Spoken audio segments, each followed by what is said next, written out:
Hello అండి, welcome to చిలిపమ్మాయి. మరి ఇంకెందుకు ఆలస్యం, పదండి మన కథలోకి వెళ్ళిపోదాం. అనుకోకుండా ఇంటికి వచ్చిన బంధువులతో కంగారు పడ్డారు మన రాధమ్మ గారు. వెంటనే ఆవిడ భర్త అయిన కృష్ణ గారికి ఫోన్ చేసి, ఇంటికి అర్జున్ అన్నయ్య గారు వాళ్ళు వచ్చారు, త్వరగా రండి అని చెప్పి ఫోన్ కట్ చేసి వచ్చిన బంధువులకి మర్యాదలు చేయడంలో బాగా బిజీ అయిపోయారు. ఈలోపు పొలంలో బిజీగా ఉన్న కృష్ణగారు ఎక్కడ పని అక్కడే వదిలేసి ఇంటికి బయలుదేరి వెళ్ళారు. వెళ్ళిన తర్వాత తెలిసింది, కృష్ణగారికి వచ్చిన బంధువులు ఎవరో కాదు, తన బాల్య స్నేహితుడైన అర్జున్ అని. తెలిసిన వెంటనే షాక్ అయ్యారు. అప్పుడు అర్జున్ గారు మాట్లాడుతూ, నా రెండో కొడుక్కి మీ అమ్మాయి అయితే బాగుంటుందని అడగడానికి వచ్చాము, మీకు ఇష్టమైతేనే అనేసరికి కృష్ణగారికి చాలా ఆనందం కలిగింది. ఎందుకంటే వారిద్దరిది చిన్ననాటి స్నేహం. అర్జున్ గారు ఎటువంటి వారు, వారి కుటుంబం ఎటువంటిది అన్నది కృష్ణగారికి బాగా తెలుసు. ఎప్పటి నుంచో కృష్ణగారే అడగాలనుకుంటున్నారు అర్జున్ గారిని ఈ విషయం గురించి, కానీ అడగలేకపోయారు. కారణం, కృష్ణగారిది మామూలు మిడిల్ క్లాస్ ఫ్యామిలీ, అర్జున్ గారిది ఉన్నత కుటుంబం కావడం. కృష్ణగారు వెంటనే, మా అమ్మాయికి ఇష్టమైతే నాకేమీ అభ్యంతరం లేదు అని చెప్పగానే అర్జున్ గారు ఇంకా ఆయన కుటుంబ సభ్యులు చాలా ఆనందించారు. ఈలోపు రాధమ్మ గారు అందరికీ స్నాక్స్, ఫ్రూట్ జ్యూస్ తీసుకొచ్చారు. అప్పుడే అక్కడికి వచ్చిన రాధమ్మ గారికి, ఇతను నా స్నేహితుడు అర్జున్, ఇంకా ఈమె నా స్నేహితుడి భార్య సుభద్ర, ఇతను వాళ్ళ పెద్ద కొడుకు అభి, అతని భార్య శశి, ఇంకా ఇతను వాళ్ళ రెండో కొడుకు విష్ణు. నీకు కేవలం అర్జున్ గురించే తెలుసు కదా, వీళ్ళంతా తన కుటుంబ సభ్యులు అని పరిచయం చేశారు కృష్ణగారు. వాళ్ళు రావటానికి గల కారణం తెలిసి రాధమ్మ గారు కూడా చాలా సంతోషించారు. అప్పుడు కృష్ణగారు రాధమ్మని, మధు ఎక్కడుంది అని అడిగారు. రాధమ్మ గారు, ఇప్పుడే ఏదో పని మీద బయటకు వెళ్ళింది అని చెప్పారు. కృష్ణగారు రాధమ్మతో, వెంటనే తనకు ఫోన్ చేసి రమ్మని చెప్పు అన్నారు. రాధమ్మ గారు మధుకు ఫోన్ చేసి త్వరగా ఇంటికి రా అని చెప్పి ఫోన్ పెట్టేసింది. ఏం జరిగిందోనని మధు వెంటనే ఇంటికి బయలుదేరింది. ఇంటికి రాగానే మధుకి సుభద్ర గారిని, శశిని రాధమ్మ గారు పరిచయం చేశారు. మధు వాళ్లతో మాట్లాడి లోపలికి వెళ్ళేసరికి రాధమ్మ చీర తీసుకుని వచ్చి కట్టుకోమని చెప్పగానే మధు, ఇప్పుడెందుకు అనేసరికి రాధమ్మ గారు ఏం మాట్లాడకుండా కట్టుకో అని చెప్పేశారు. కానీ మధుకు చీర కట్టుకోవడం రాకపోవడంతో రాధమ్మని హెల్ప్ చేయమని అడిగింది. కానీ రాధమ్మ గారు చాలా బిజీగా ఉండడంతో నువ్వే కట్టుకో అన్నారు. ఇదంతా చూస్తూ ఉన్న సుభద్ర గారు, శశి నేను హెల్ప్ చేస్తాం పదా అని చెప్పి మధుని లోపలికి తీసుకువెళ్లారు. ఈలోపు కృష్ణగారు అర్జున్ గారితో, వాళ్ళ పిల్లలతో మాట్లాడుతూ సరదాగా ఉన్నారు. మధు చీర కట్టుకుని రెడీ అవుతూ ఉండగా సుభద్ర గారు తనని చూసి మురిసిపోతున్నారు. ఎందుకంటే మధు చాలా అందంగా ఉంటుంది. పెద్ద పెద్ద కళ్ళతో, ముట్టుకుంటే కందిపోయే శరీర ఛాయతో, సున్నితమైన బుగ్గలతో, కనీ కనిపించని బుగ్గసొట్టతో, చీర కట్టుకోవడం వలన కనిపించే వంపు సొంపులతో, ఇంకా చూస్తే దిష్టి తగిలేంత అందంగా ఉంటుంది. మధు రెడీ అవ్వడం పూర్తయ్యాక సుభద్ర గారు, మేము మీ ఇంటికి ఎందుకు వచ్చామో తెలుసా అని అడిగేసరికి మధు వెంటనే తడుముకోకుండా, పెళ్లి చూపులకే కదా అనేసింది. తను అలా అనగానే వీళ్ళిద్దరూ షాక్ అయ్యి, నీకెలా తెలుసు అని అడిగారు. దానికి మధు చిన్నగా నవ్వి, మా అమ్మ నన్ను ఎప్పుడూ చీర కట్టుకోమని బలవంతం చేయలేదు. అది ఒక కారణం. మీరు నన్ను చూస్తున్నప్పుడు మీ కళ్ళలో ఏదో తెలియని ఆనందం కనిపించింది. నేను ఇప్పటి వరకు ఆ ఫీలింగ్ కేవలం మా అమ్మ కళ్ళలో మాత్రమే చూశాను, ఆ తర్వాత మీ కళ్ళలోనే. అందుకే నాకు అనుమానం కలిగింది. కానీ ఎప్పుడైతే మీరు నన్ను ఆంటీ అని కాదు అత్తయ్య అని పిలవమన్నారో అప్పుడే అర్థమైంది మీరు పెళ్లి చూపులకు వచ్చారని అని చెప్పగానే సుభద్ర గారు షాక్లో నుంచి తేరుకుని, అవును నిజమే, మేము పెళ్లి చూపులకే వచ్చాము. కానీ మాకు ఇప్పుడు అర్థమైంది, నిన్ను మాత్రమే మా ఇంటి కోడలిగా రావాలని మా ఆయన ఎందుకంత పట్టుపట్టారో. మా ఆయన చెప్పింది నిజమే, నువ్వు చాలా తెలివైన దానివి అని అనగానే మధు సిగ్గుతో తన తలదించుకుంది. సుభద్ర గారు నవ్వుతూ, సరే మరి నేను నీకు అత్తగారిగా ఓకేనా అని అడిగేసరికి ఓకే అన్నట్లు తల ఊపింది మధు. వెంటనే సుభద్ర గారు, అదేంటి నువ్వు మమ్మల్ని ఇప్పుడే చూసావు, అప్పుడే ఓకే అని ఎలా చెప్తున్నావు అని అడిగేసరికి అదా, నేను ఓకే అనడానికి కారణం మీ కోడలేనండి అంటుంది మధు. అదేంటి, తను ఎప్పుడు నిన్ను కలవలేదు, నీతో మాట్లాడలేదు అని సుభద్ర అనేసరికి, తనని నేనెప్పుడూ కలవకపోవచ్చు, కానీ తనని మీరు పిలిచేటప్పుడు మీ కళ్ళలో అభిమానం కనపడుతుంది. ఒక కోడలిని పిలిచేటప్పుడు ఆ అత్త కళ్ళలో ఫీలింగ్ కనపడితే ఆవిడ తనని బాగా చూసుకుంటున్నారని అర్థం. అలాగే మీ కోడలు మిమ్మల్ని పిలిచేటప్పుడు కూడా తన కళ్ళలో ప్రేమ కనిపించింది. దాన్ని బట్టి చూస్తే మీ కోడళ్ళని మీరు బాగా చూసుకుంటారని అర్థమవుతుంది. మీరు తనని బాగా చూసుకోకపోతే తను మీతో ఇంత ఫ్రీగా ఉండలేదు కదా. ఏదో ఒకచోటైనా తన కళ్ళలో ఆ ఇబ్బంది కనపడుతుందేమో అనుకున్నా, కానీ అది నాకు ఎక్కడా కనపడలేదు. అప్పుడే నాకు అర్థమైంది మీరు తనని చాలా బాగా చూసుకుంటున్నారని. పైగా తన కళ్ళలో ఆరోగ్యం, ఆనందం, తేజస్సు బాగా కనపడుతున్నాయి. పైగా తను కూడా బయట అమ్మాయే కదా. మీ బంధువు కాకపోయినా కూడా మీరు బాగా చూసుకుంటున్నారు. అది చూసే మిమ్మల్ని నా అత్తమ్మగా ఒప్పుకున్నా అని చిన్న నవ్వు నవ్వేసరికి సుభద్ర గారు సంతోషపడి మధు బుగ్గల్ని గిల్లి, చాలా తెలివైన దానివే, కేవలం ఒక్క చూపుతోనే నన్ను ఇంతలా అర్థం చేసుకున్నావంటే నా కొడుకుని కూడా నువ్వు బాగా అర్థం చేసుకుంటావని అర్థమైపోయింది అనేసరికి అందరూ నవ్వుకుని అక్కడి నుండి బయటకు వెళుతూ ఉంటే రాధమ్మ గారు టీ గ్లాసు ఉన్న ఒక ప్లేట్ తీసుకువచ్చి మధు చేతికిస్తారు. మధు ఆ ప్లేట్ని అందుకుని అందరికీ టీ అందించి అక్కడ ఒక కుర్చీలో కూర్చుంది. సుభద్ర గారు ఒక కప్పు తీసుకుని మధుకి ఇవ్వబోతూ ఉండగా రాధమ్మ గారు, లేదు, తనకి టీ కాఫీలు అలవాట్లేవు అనడంతో సుభద్ర గారు కప్పు ప్లేట్లో పెట్టేసి విష్ణుని ఒకసారి అమ్మాయిని చూడు అనేసరికి ఇద్దరూ ఒకేసారి ఒకరినొకరు చూసుకున్నారు. విష్ణుని చూడగానే ఒక్కసారిగా షాక్ అయ్యి తలదించేసుకుంది మధు. తన క్యూట్ ఫేస్ని చూసి విష్ణు నవ్వుకుని మిగతా వాళ్లతో సరదాగా మాట్లాడుతూ ఉన్నాడు. కొంచెం సేపు సరదాగా అందరూ మాట్లాడుకున్నాక అర్జున్ గారు వాళ్ళ ఫ్యామిలీ తిరిగి ఇంటికి వెళ్ళిపోయారు. మధు మాత్రం విష్ణుని తల ఎత్తి ఇంకొకసారి కూడా చూడలేదు. ఇంటికి వెళ్ళాక అర్జున్ గారు కృష్ణ గారికి ఫోన్ చేసి తమకి పెళ్ళి ఇష్టమే, మరి అమ్మాయి సంగతి అని అడిగేసరికి కృష్ణ గారు కూడా మా అమ్మాయికి కూడా పెళ్ళి ఇష్టమే అనేసరికి ఇరు కుటుంబాలు చాలా సంతోషించారు. మధు డ్రెస్ చేంజ్ చేసుకుని కూర్చుని ఆలోచనల్లో మునిగిపోయింది. ఇప్పుడు మన హీరో హీరోయిన్ల గురించి చూద్దాం. విష్ణు బీటెక్ పూర్తి చేసి కొత్తగా ఒక ఎంఎన్సి కంపెనీలో ఉద్యోగంలో చేరాడు. మంచి ఉద్యోగం, జీతం అన్నీ బాగున్నాయి. ఎవరితోనైనా చాలా సరదాగా కలివిడిగా ఉంటారు. రోజు ఉద్యోగం, అప్పుడప్పుడు సినిమా, ఎప్పుడో ఫ్రెండ్స్తో పార్టీ. ఖాళీ సమయంలో ఫ్యామిలీతో అలా సరదాగా ఎంజాయ్ చేస్తూ ఉంటాడు. ఇక మన మధు డిగ్రీ కంప్లీట్ చేసి పై చదువులు చదవడానికి ట్రై చేస్తుంది. ఎప్పుడూ ఇల్లు, అప్పుడప్పుడు ఫ్రెండ్స్, అంతే. ఎప్పుడూ సరదాగా ఉంటూ అందరినీ నవ్విస్తూ ఉంటుంది. ఇక కథలోకి వెళ్దాం. మధు విష్ణుని చూసి షాక్ అవ్వడానికి కారణం వాళ్ళిద్దరూ ముందే కలవటం కాదు, కొట్టుకోవడం. పెళ్లి చూపుల రోజు మధు సైకిల్ మీద బయటకు వెళ్ళింది. తను సైకిల్ మీద వెళుతుండగా సడన్గా కార్ రావటంతో బ్రేక్ వేసి సైకిల్ పక్క కాపి కార్ నడిపే అతనిని దిగమని చెప్పి అతనితో, నువ్వేమనుకుంటున్నావు అసలు? కార్ ఎంత స్పీడ్గా పోనిస్తే ఎలా? నేను నా సైకిల్ బ్రేక్ వేశాను కాబట్టి సరిపోయింది, లేకపోతే నీ పరిస్థితి ఏంటి? అయినా రోడ్డుకి లెఫ్ట్ సైడ్ పోనీయకుండా ఇలా అడ్డదిడ్డంగా నడుపుతావే? అయినా నిన్ను కాదు, మీ పేరెంట్స్ నన్ను అలసలు అని తిడుతూ ఉన్నా విష్ణు అవేమీ పట్టించుకోకుండా మధునే చూస్తూ ఉన్నాడు. విష్ణుకి తను చూడడానికి వచ్చింది మధునే అని, తనతో గొడవ పడుతుంది కూడా మధునే అని తెలుసు. అందుకే తనని కొంచెం సేపు ఏడిపించాలనుకుంటాడు. మధు మాత్రం ఇవేమీ తెలుసుకోకుండా, ఓయ్ మాట్లాడండి. విష్ణు మాత్రం గంభీరంగా, ఏంటి నీ బాధ అంటాడు. నాకు 1,00,000 రూపాయలు అప్పుంది, తీరుస్తారా అంటుంది మధు. అదేంటి? ఆశ్చర్యంగా ముఖం పెడతాడు విష్ణు. మరి మీరే కదా అడిగారు నీ బాధేంటని.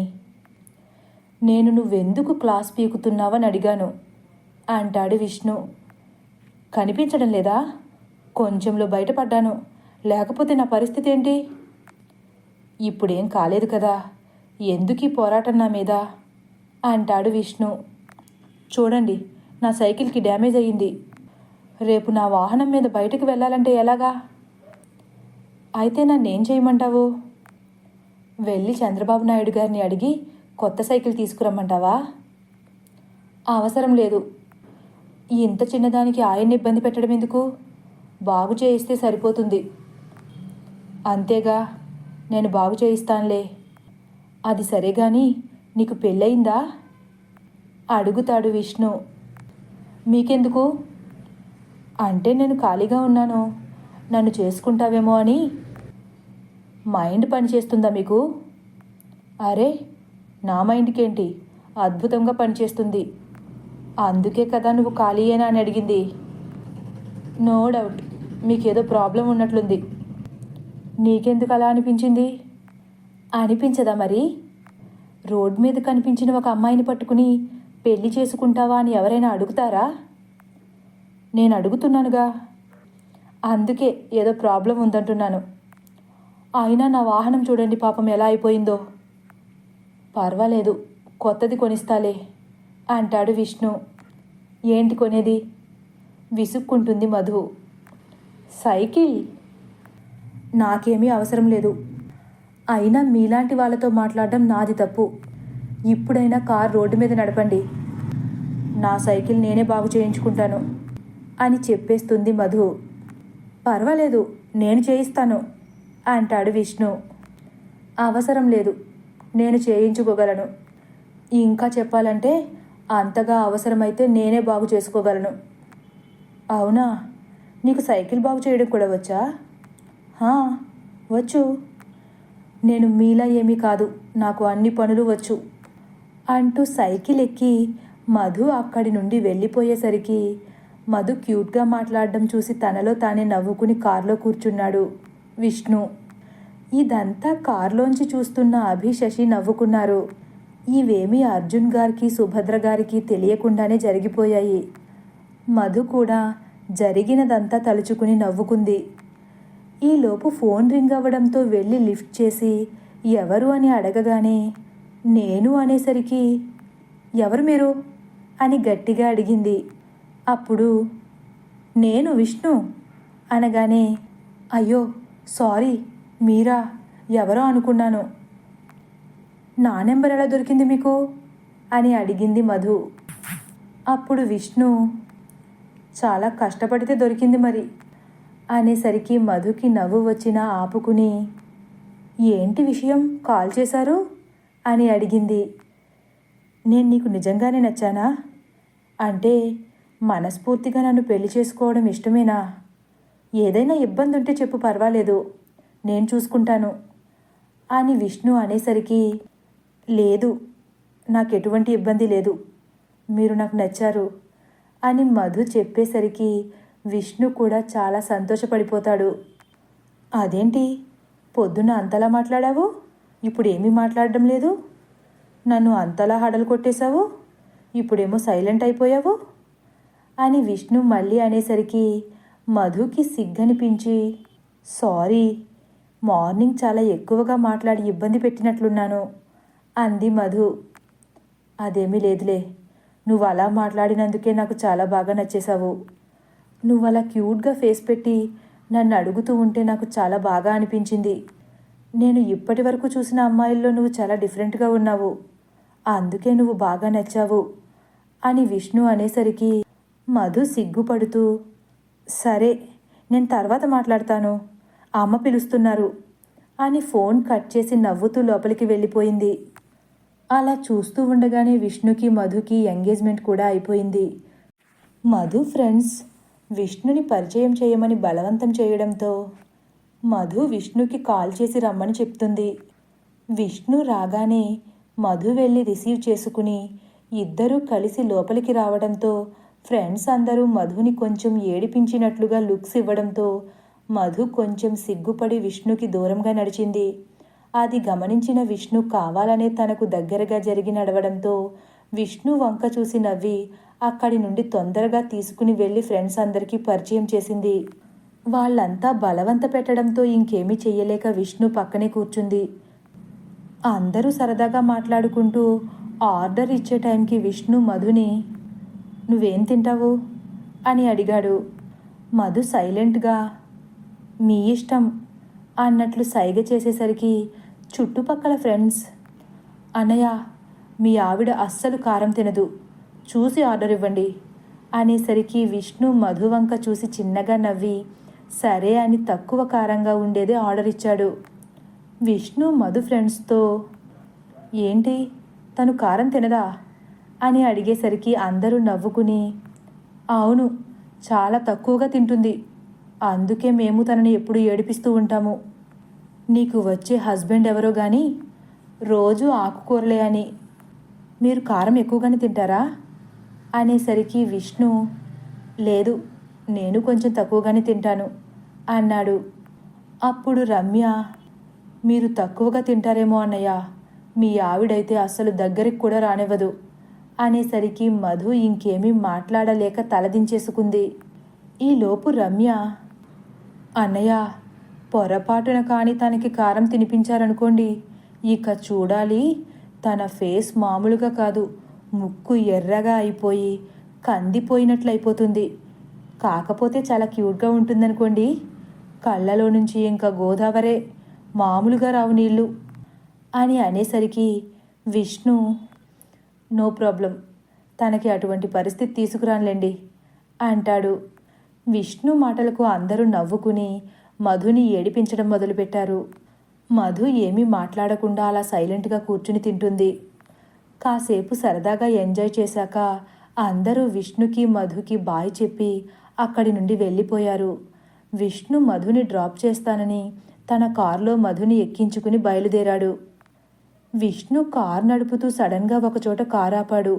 అప్పటి వరకు ఎటో చూస్తున్న మధు సడన్గా విష్ణు వైపు చూసి కార్ ఎందుకు ఆపారన్నట్లు కళ్ళతో సైగ చేస్తుంది. దానికి విష్ణు ఒకసారి కారు దిగు అన్నాడు.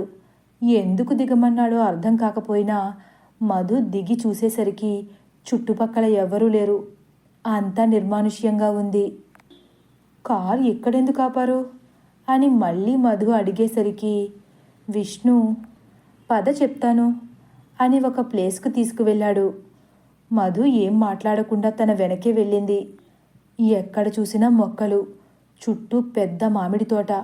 లోపలికి వెళ్ళాక విష్ణు ఈ తోటంతా మనదే అని చెప్పి ఒక ప్లేస్లో వాళ్ళిద్దరూ ఆగి చుట్టూ ఉన్న చెట్లని చూస్తూ ఉన్నారు. ఈలోపు విష్ణు మధు దగ్గరకు వెళ్ళి తన నడుముపై చేయి వేసి తన దగ్గరికి లాక్కున్నాడు. మధు షాక్ అయ్యి విష్ణుని చూస్తూ ఉండిపోయింది. మధుని గట్టిగా హత్తుకుని అలాగే ఉండిపోయాడు. మధు కూడా కొంచెం సేపు ఏమి జరుగుతుందో తెలియక విష్ణుని గట్టిగా కౌగిలించుకుని అలాగే ఉండిపోయింది. విష్ణు ఊపిరి తన మెడ అంచులకి తగులుతూ ఉంటే మధు గుండె ఇంకా స్పీడ్గా కొట్టుకోవడం స్టార్ట్ అయింది.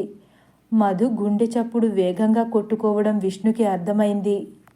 విష్ణు మధు కళ్ళలోకి చూస్తూ ఈ క్షణం నీ కళ్ళలోకి చూస్తూ నిన్ను గట్టిగా హత్తుకుంటేనైనా రాలేదా నీకు నా మీద నమ్మకం అని అడిగాడు.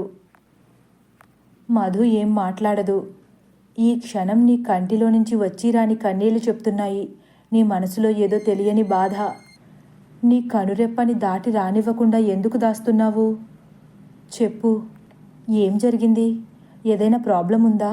నేను సాల్వ్ చేస్తాను అని విష్ణు అడిగేసరికి మధు ఒక్కసారిగా తేరుకుని విష్ణుకి దూరంగా జరిగి లేదు, ఎటువంటి ఇబ్బంది లేదు అని చెప్పింది. ఓ సారీ, నిన్ను నేను ముట్టుకోవడం నీకు నచ్చలేదా? క్షమించు అన్నాడు. అదేమీ కాదు అన్నట్లుగా మధు తల ఊపింది. నేను నీకు నచ్చే నన్ను పెళ్లి చేసుకుంటున్నావా అని విష్ణు మళ్ళీ అడిగేసరికి మధు అవునన్నట్లు తల ఊపి వెంటనే తలను కిందకు దించేస్తుంది. మరెందుకు నాకు నీ కళ్ళలో ఏదో బాధ కనిపిస్తుంది అంటాడు విష్ణు. అదేం లేదు, కొంచెం అనీజీగా ఉంది అని మధు చెప్పగానే విష్ణు సరే అని నవ్వి తనని దగ్గరకు తీసుకుని తన నుదిటి మీద ముద్దు పెట్టి నీకు దీనికి అర్థమేమిటో తెలుసా అని మధుని అడిగాడు. దానికి మధు తెలియదన్నట్లు సిగ్గుపడుతూ తల ఊపింది. అప్పుడు విష్ణు, నువ్వు నాకే సొంతం, నువ్వు నా జీవిత భాగస్వామివి అని ఈ ముద్దుకు అర్థమని చెప్పాడు. మధు సిగ్గుపడుతూ వెళదామా అన్నట్లుగా చూసింది. విష్ణు సరే అని చెప్పి మధుని తన ఇంటి దగ్గర డ్రాప్ చేసి అక్కడి నుండి వెళ్ళిపోయాడు. మధు ఇంట్లోకి వెళ్ళి జరిగినవి గుర్తు తెచ్చుకుని నవ్వుకుంటుంది. ఈలోపు రాధమ్మగారు వచ్చి మధుతో, మనం రేపు పెళ్లి షాపింగ్కి వెళ్ళాలి, ఇంకా ఎక్కువ టైం లేదు పెళ్ళికి, కాబట్టి రేపు తొందరగా లేచి రెడీ అవ్వు, అర్జున్ గారి కుటుంబం అంతా కూడా వస్తున్నారు అని చెప్పి అక్కడి నుండి వెళ్ళిపోయారు. అనుకున్నట్లుగానే మధు ఫ్యామిలీ, విష్ణు ఫ్యామిలీ అందరూ కలిసి మంచి షాపింగ్కి వెళ్ళారు. విష్ణుకి మధుతో డ్రెస్సెస్ సెలెక్ట్ చేయించారు అభి, శశి ఇద్దరు. షాపింగ్ అంతా కంప్లీట్ చేసుకున్నాక అభి, విష్ణు ఇంకా శశి, మధు నలుగురు కలిసి లంచ్కి బయటకు వెళ్ళారు. లంచ్ అయిపోయాక మధుని వాళ్ళతో పాటు అర్జున్ గారి ఇంటికి తీసుకువెళ్ళారు. మధు ఇంటికి రావడంతో చాలా సంతోషించారు అర్జున్ గారు. సుభద్ర గారు ఇంకా శశి మధుని లోపలికి తీసుకువెళ్ళారు. సుభద్ర గారు అర్జున్ గారి కోసం వంట చేస్తూ ఉంటే మధు, శశి ఆవిడకు హెల్ప్ చేస్తున్నారు. కోడళ్ళిద్దరూ అలా సరదాగా మాట్లాడుకుంటూ పనిలో సాయం చేయడం చూసి సుభద్ర గారు చాలా మురిసిపోయారు. వాళ్ళ ముగ్గురిని అలా సరదాగా ఉండడం చూసి అర్జున్ గారు ఇంకా వాళ్ళ కొడుకులు చాలా సంతోషపడ్డారు. అందరూ హాల్లో కూర్చుని ఉండగా ఫోన్ కాల్ రావడంతో విష్ణు తన రూమ్లోకి వెళ్ళాడు. ఈలోపు మధు ఫేస్ వాష్ చేసుకోవాలని ఆ రూమ్లోకే వెళ్తుంది. విష్ణు లోపల ఉన్నాడని తెలియక డైరెక్ట్గా లోపలికి వెళ్ళిపోయింది. మధు లోపలికి రావడం గమనించిన విష్ణు తలుపు వెనకే దాక్కుని మధు లోపలికి రాగానే తన చేతిని పట్టుకుని లాగి గోడకు ఆనించాడు. మధు అరుస్తుందేమో అని విష్ణు తన చేత్తో మధు నోటిని మూసేసి నేనే అని చెప్పడంతో మధు సైలెంట్గా తననే చూస్తూ ఉంది. విష్ణు తనకి దగ్గరగా జరుగుతూ ఉండడంతో మధు వెనక్కి జరిగేసరికి గోడకి తగిలి ఆగిపోతుంది. మధు తప్పించుకోవడానికి ప్రయత్నించేసరికి తన చేతులు అడ్డుపెట్టి ఎక్కడికి వెళ్లకుండా ఆపేశాడు. మధు తప్పించుకోలేక సిగ్గుతో తలదించుకుని ఇంకేమీ చెయ్యలేక సైలెంట్గా నిలబడి అలానే చూస్తూ ఉండిపోయింది. ఈలోపు విష్ణుకి మధు బుగ్గ మీద తడి కనిపించడంతో ఏం జరిగిందో అని మధుకి దూరంగా జరిగి మధు బుగ్గపై చెయ్యి వేసి ఏం జరిగింది అని అడిగాడు. మధు ఏం లేదన్నట్టుగా తల ఊపి మౌనంగా ఉండిపోయింది. విష్ణుకి ఏం జరిగిందో అర్థం కాలేదు. విష్ణు మధుని కౌగిలించుకుని, నీకేం భయం లేదు, నేను నీతో ఉన్నాను కదా, మరెందుకు బాధపడుతున్నావు, దేనికి కంగారు పడకుండా ఏదైనా ఉంటే నాతో చెప్పు, నేను చూసుకుంటాను అనేసరికి మధు విష్ణుని గట్టిగా పట్టుకుని ఏడవడం స్టార్ట్ చేసింది. ఏం జరిగిందో అని విష్ణు కంగారు పడేసరికి మధు ఏడు పాపి ఏమీ లేదు, ఏదో గుర్తొచ్చిందని చెప్పేసి అక్కడి నుండి వెళ్ళిపోయింది. తను బయటకు రావడం గమనించిన శశి మధుతో ఏంటి, ఏదో జరిగినట్లుంది అని ఏడిపించడంతో మధు అబ్బే ఏమీ లేదు అని చెప్పి అక్కడి నుండి నవ్వుతూ వెళ్ళిపోయింది. ఈలోపు విష్ణు కూడా అదే రూమ్లోంచి బయటకు వస్తూ బయట ఉన్న అన్నయ్య, వదినలను చూసి ఒక్కసారిగా మళ్ళీ లోపలికి వెళ్ళిపోబోయాడు. వెనక నుంచి అభి వచ్చి విష్ణుని పట్టుకుని ఆపేశాడు. ఏంట్రా, లోపల ఏదో జరిగినట్లుంది అంటూ అభి విష్ణు వైపు చూస్తాడు. అన్నయ్య ప్లీజ్ నన్ను ఇంకా ఏడిపించకు, ఏం జరగలేదురా, జస్ట్ మాట్లాడుకున్నామంతే అని విష్ణు తప్పించుకుందామని చూసినా, అవునా, అరే నేను నీ సీనియర్నిరా, నా దగ్గర ఎందుకు అబద్ధాలు, నేను ఇలాంటి చిలిపి పనులు చాలానే చేశాననుకో అని శశి వైపు చూసేసరికి తను కూడా అక్కడి నుండి సిగ్గుపడుతూ వెళ్ళిపోతుంది. అలా కాసేపు కాలక్షేపం చేసిన తర్వాత అందరికీ వెళ్ళొస్తానని చెప్పి మధు ఇంటికి వెళ్ళిపోతుంది. విష్ణుకు మాత్రం మధులో ఏదో తెలియని బాధ ఉందని, అది ఎలాగైనా తెలుసుకుని తీర్చేయాలని మనసులో అనుకుని తన గురించి ఆలోచించడం మొదలుపెట్టాడు. ఇలా ఆలోచిస్తూ ఉండగా తనకి ఒక విషయం గుర్తొచ్చింది.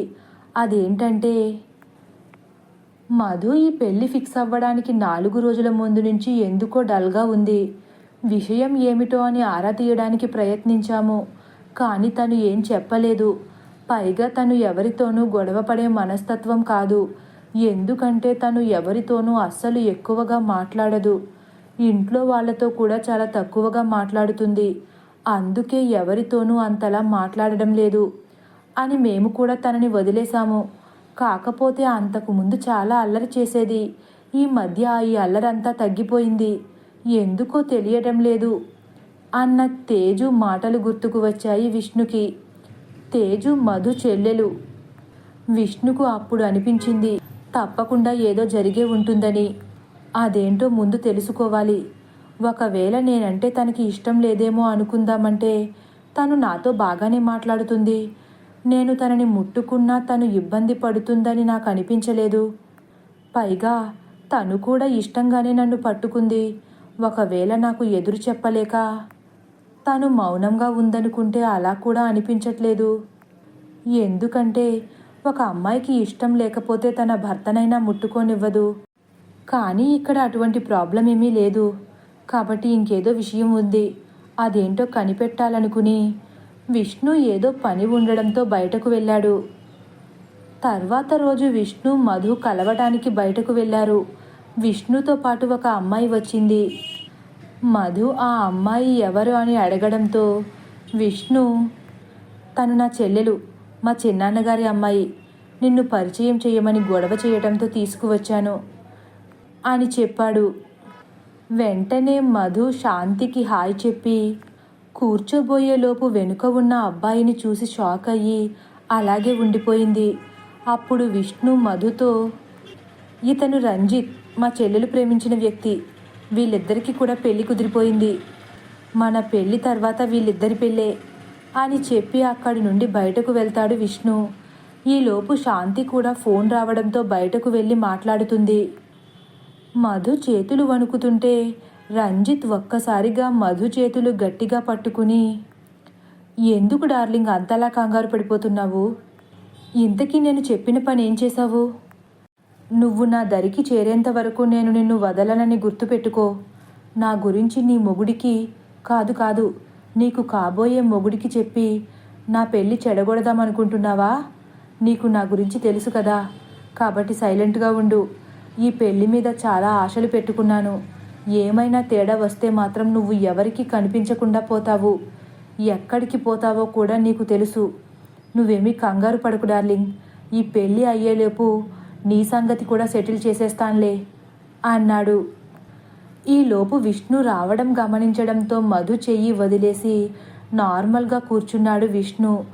మధు పక్కనే కూర్చునేసరికి మధు కొంచెం వణకడం గమనించాడు. కానీ మధు మాత్రం, ఇప్పుడు నా జీవితమే కాదు ఇంకొకరి జీవితం కూడా నాశనం అయ్యేలా ఉంది. ఎలాగైనా శాంతిని కూడా నేనే కాపాడాలి అని మనసులో అనుకుంటూ సైలెంట్గా కూర్చుంది. సరే అని చెప్పి మధుని తీసుకుని విష్ణు అక్కడి నుండి వెళ్ళిపోయాడు. మధుకి కంగారుగా అనిపించి విష్ణు చెయ్యి పట్టుకుంది. విష్ణు డ్రైవింగ్ చేయడం ఆపి మధు చేతిని గట్టిగా పట్టుకున్నాడు. కానీ మధు మాత్రం ఆ రంజిత్ గురించి ఆలోచిస్తుండడంతో కార్ ఆపిన విషయం కూడా తెలియలేదు. విష్ణు మధు అని పిలవడంతో మధు వెంటనే విష్ణుని గట్టిగా కౌగిలించుకుని వదలకుండా అలాగే ఉండిపోయింది. కాసేపటికి విష్ణు మధు అని మళ్ళీ పిలవడంతో తేరుకుని విష్ణుని వదిలి దూరంగా కూర్చుంది. ఏమైందోనని విష్ణు మధుని చూసేసరికి మధు చెయ్యి ఎర్రగా కందిపోయి ఉంది. ఏం జరిగింది అని విష్ణు అడిగేసరికి, ఏం లేదు, ఇందాక కార్ డోర్ తీసేటప్పుడు అనుకోకుండా తగిలింది అని మధు చెప్పింది. కానీ విష్ణుకి నమ్మాలనిపించడం లేదు. సరే అని చెప్పి మధుని తన ఇంటి దగ్గర డ్రాప్ చేసి ఆలోచిస్తూ అక్కడి నుండి వెళ్ళిపోయాడు. మధు కూడా ఇంట్లోకి వెళ్ళిపోయింది. మధుని ఇంటి దగ్గర దింపి ఇంటికి వెళ్ళిన విష్ణు ఆలోచనల్లో మునిగిపోయాడు. మధు ఎందుకు రంజిత్ని చూసి భయపడింది? పైగా తన చేతి మీద గాయాలు, అవి ఎవరో గట్టిగా తన చెయ్యి పట్టుకుంటేనే వచ్చిన గాయాలు. కానీ తను ఎందుకు అబద్ధం చెప్పింది? తను ఇది వరకు చాలా సరదాగా ఉండేది, కానీ సడన్గా ఇప్పుడు ఎందుకు ఇలా సైలెంట్ అయిపోయింది? పైగా తను ఎందుకో భయపడుతుంది. కారణం ఏమై ఉంటుంది? ఇటువంటి అనేక ప్రశ్నలతో సతమతమయ్యాడు విష్ణు. విష్ణు ఎలాగైనా సమాధానం తెలుసుకోవాలనుకున్నాడు. ఎలాగైనా మధు ప్రాబ్లంని సాల్వ్ చేయాలనుకుని తను ఒక వ్యక్తికి కాల్ చేసి రమ్మన్నాడు. ఒకరోజు తర్వాత విష్ణు మధుకి కాల్ చేసి రెస్టారెంట్కి రమ్మన్నాడు. మధు రెస్టారెంట్కు వెళ్ళాక విష్ణు తనని రిసీవ్ చేసుకుని తను ముందుగానే బుక్ చేసిన టేబుల్ దగ్గర కూర్చోపెట్టి తనతో ఇలా మాట్లాడడం మొదలుపెట్టాడు. మధు, రంజిత్కి నువ్వెందుకు భయపడుతున్నావు? అసలు తను నిన్ను ఏమైనా భయపెడుతున్నాడా? చెప్పు, తన సంగతి నేను చూసుకుంటాను అని విష్ణు అనేసరికి, లేదు, రంజిత్ని మీరు పరిచయం చేసే వరకు తను ఎవరో కూడా నాకు తెలియదు అని మధు కొంచెం కంగారుగా చెప్పింది. లేదు మధు, నువ్వు అబద్ధం చెబుతున్నావు. నేను నీ ఫ్రెండ్ని అడిగి రంజిత్ నీకు ఎలా తెలుసో అన్నీ కనుక్కున్నాను. నువ్వు నన్ను డైవర్ట్ చేయడానికి ట్రై చేయకు. కాబట్టి జరిగింది ఏంటో చెప్పు. నేను నిన్న రమ్యాని కలిసి అన్ని విషయాల గురించి తెలుసుకున్నాను. కాబట్టి ఇప్పటికైనా జరిగిన దాని గురించి చెప్పు అని విష్ణు అనేసరికి మధు ఇంకేమీ చెయ్యలేక జరిగింది చెప్పడం మొదలుపెట్టింది. నేను రమ్య కలిసి డిగ్రీతో పాటు రోజు ఈవినింగ్ 1 గంట బ్యాంక్ ఎగ్జామ్స్ కోసం కోచింగ్కి వెళ్ళేవాళ్ళము. అదే సమయంలో ఈ రంజిత్ కూడా కోచింగ్కి వచ్చేవాడు. అదే టైంలో నన్ను చూసి ప్రేమించాడు. ముందు ఆ విషయం నాతో చెప్పకుండా నా ఫ్రెండ్ రమ్యకి చెప్పి నాతో చెప్పమన్నాడంట. ఆ విషయమే రమ్య నాతో చెప్పింది. నేను తనని తిట్టి, నాకు ఇష్టం లేదు, ఇంకొకసారి ఇటువంటి విషయాలు నాతో చెప్తే నీతో ఫ్రెండ్షిప్ కట్ చేస్తానని తనని కూడా బాగా తిట్టాను. దాంతో రమ్య వాడికి వార్నింగ్ ఇచ్చి ఇంకెప్పుడు నా దగ్గర రంజిత్ గురించి మాట్లాడలేదు. కానీ రంజిత్ మాత్రం రమ్య చెప్పినా వినకుండా నా వెనకే తిరిగేవాడు.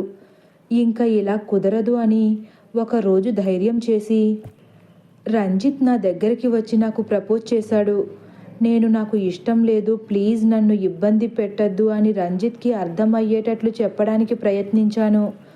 కానీ తను అర్థం చేసుకోకుండా నా వెంట పడి నన్ను చాలాసార్లు ఇబ్బంది పెట్టాడు. నేను ఇంకా తనని పట్టించుకోవడం మానేశాను. ఆ తర్వాత చాలా రోజులు నాకు కనిపించలేదు. అప్పుడు అమ్మయ్య, వీడి గొడవ వదిలిపోయిందిలే అనుకున్నాను. ఆ తర్వాత తెలిసింది ఆ రంజిత్ ఒక పెద్ద తాగుబోతూ తిరుగుబోతని.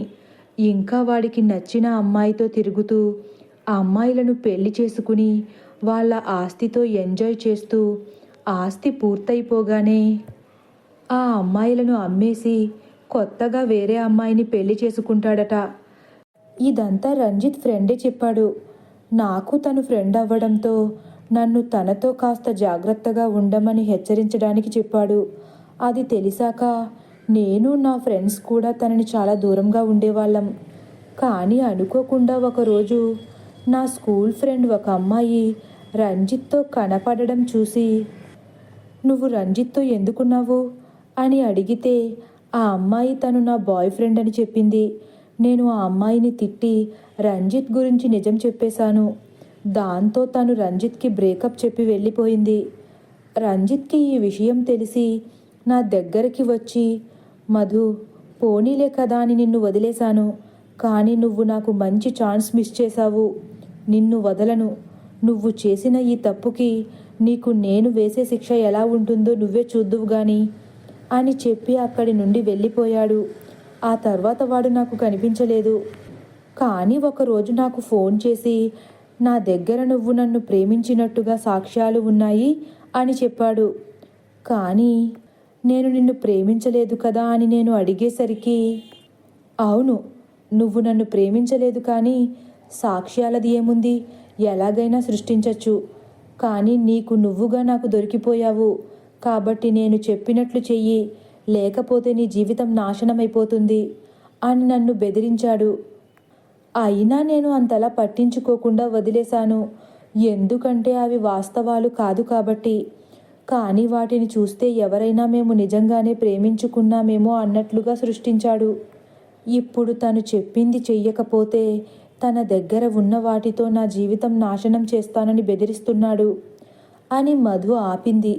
విష్ణు కొంచెం అనుమానంగా తన దగ్గర ఉన్న సాక్ష్యాలు ఏంటి అని అడిగాడు. ఇదంతా మధు వెనక టేబుల్లో ఉన్న ఒక అతను రహస్యంగా వింటున్నాడు. విష్ణు ఆ సాక్ష్యాలు ఏంటని మధును అడగడంతో మధు ఆ సాక్ష్యాల గురించి చెప్పడం మొదలుపెట్టింది. ఒకసారి నా ఫ్రెండ్ చెయ్యి తెగడంతో తన లవర్ కోసం నాతో లెటర్ రాయించింది. నేను కూడా తన చెయ్యి బాగోలేదు కదా అని తనకి హెల్ప్ చేయడం కోసం తను చెప్పింది చెప్పినట్లు రాసి పెట్టాను. కానీ ఇప్పుడు ఆ లెటర్ ఆ రంజిత్ చేతికి చిక్కింది. ఆ లెటర్ తన దగ్గరికి ఎలా వెళ్ళిందో కూడా నాకు తెలియదు.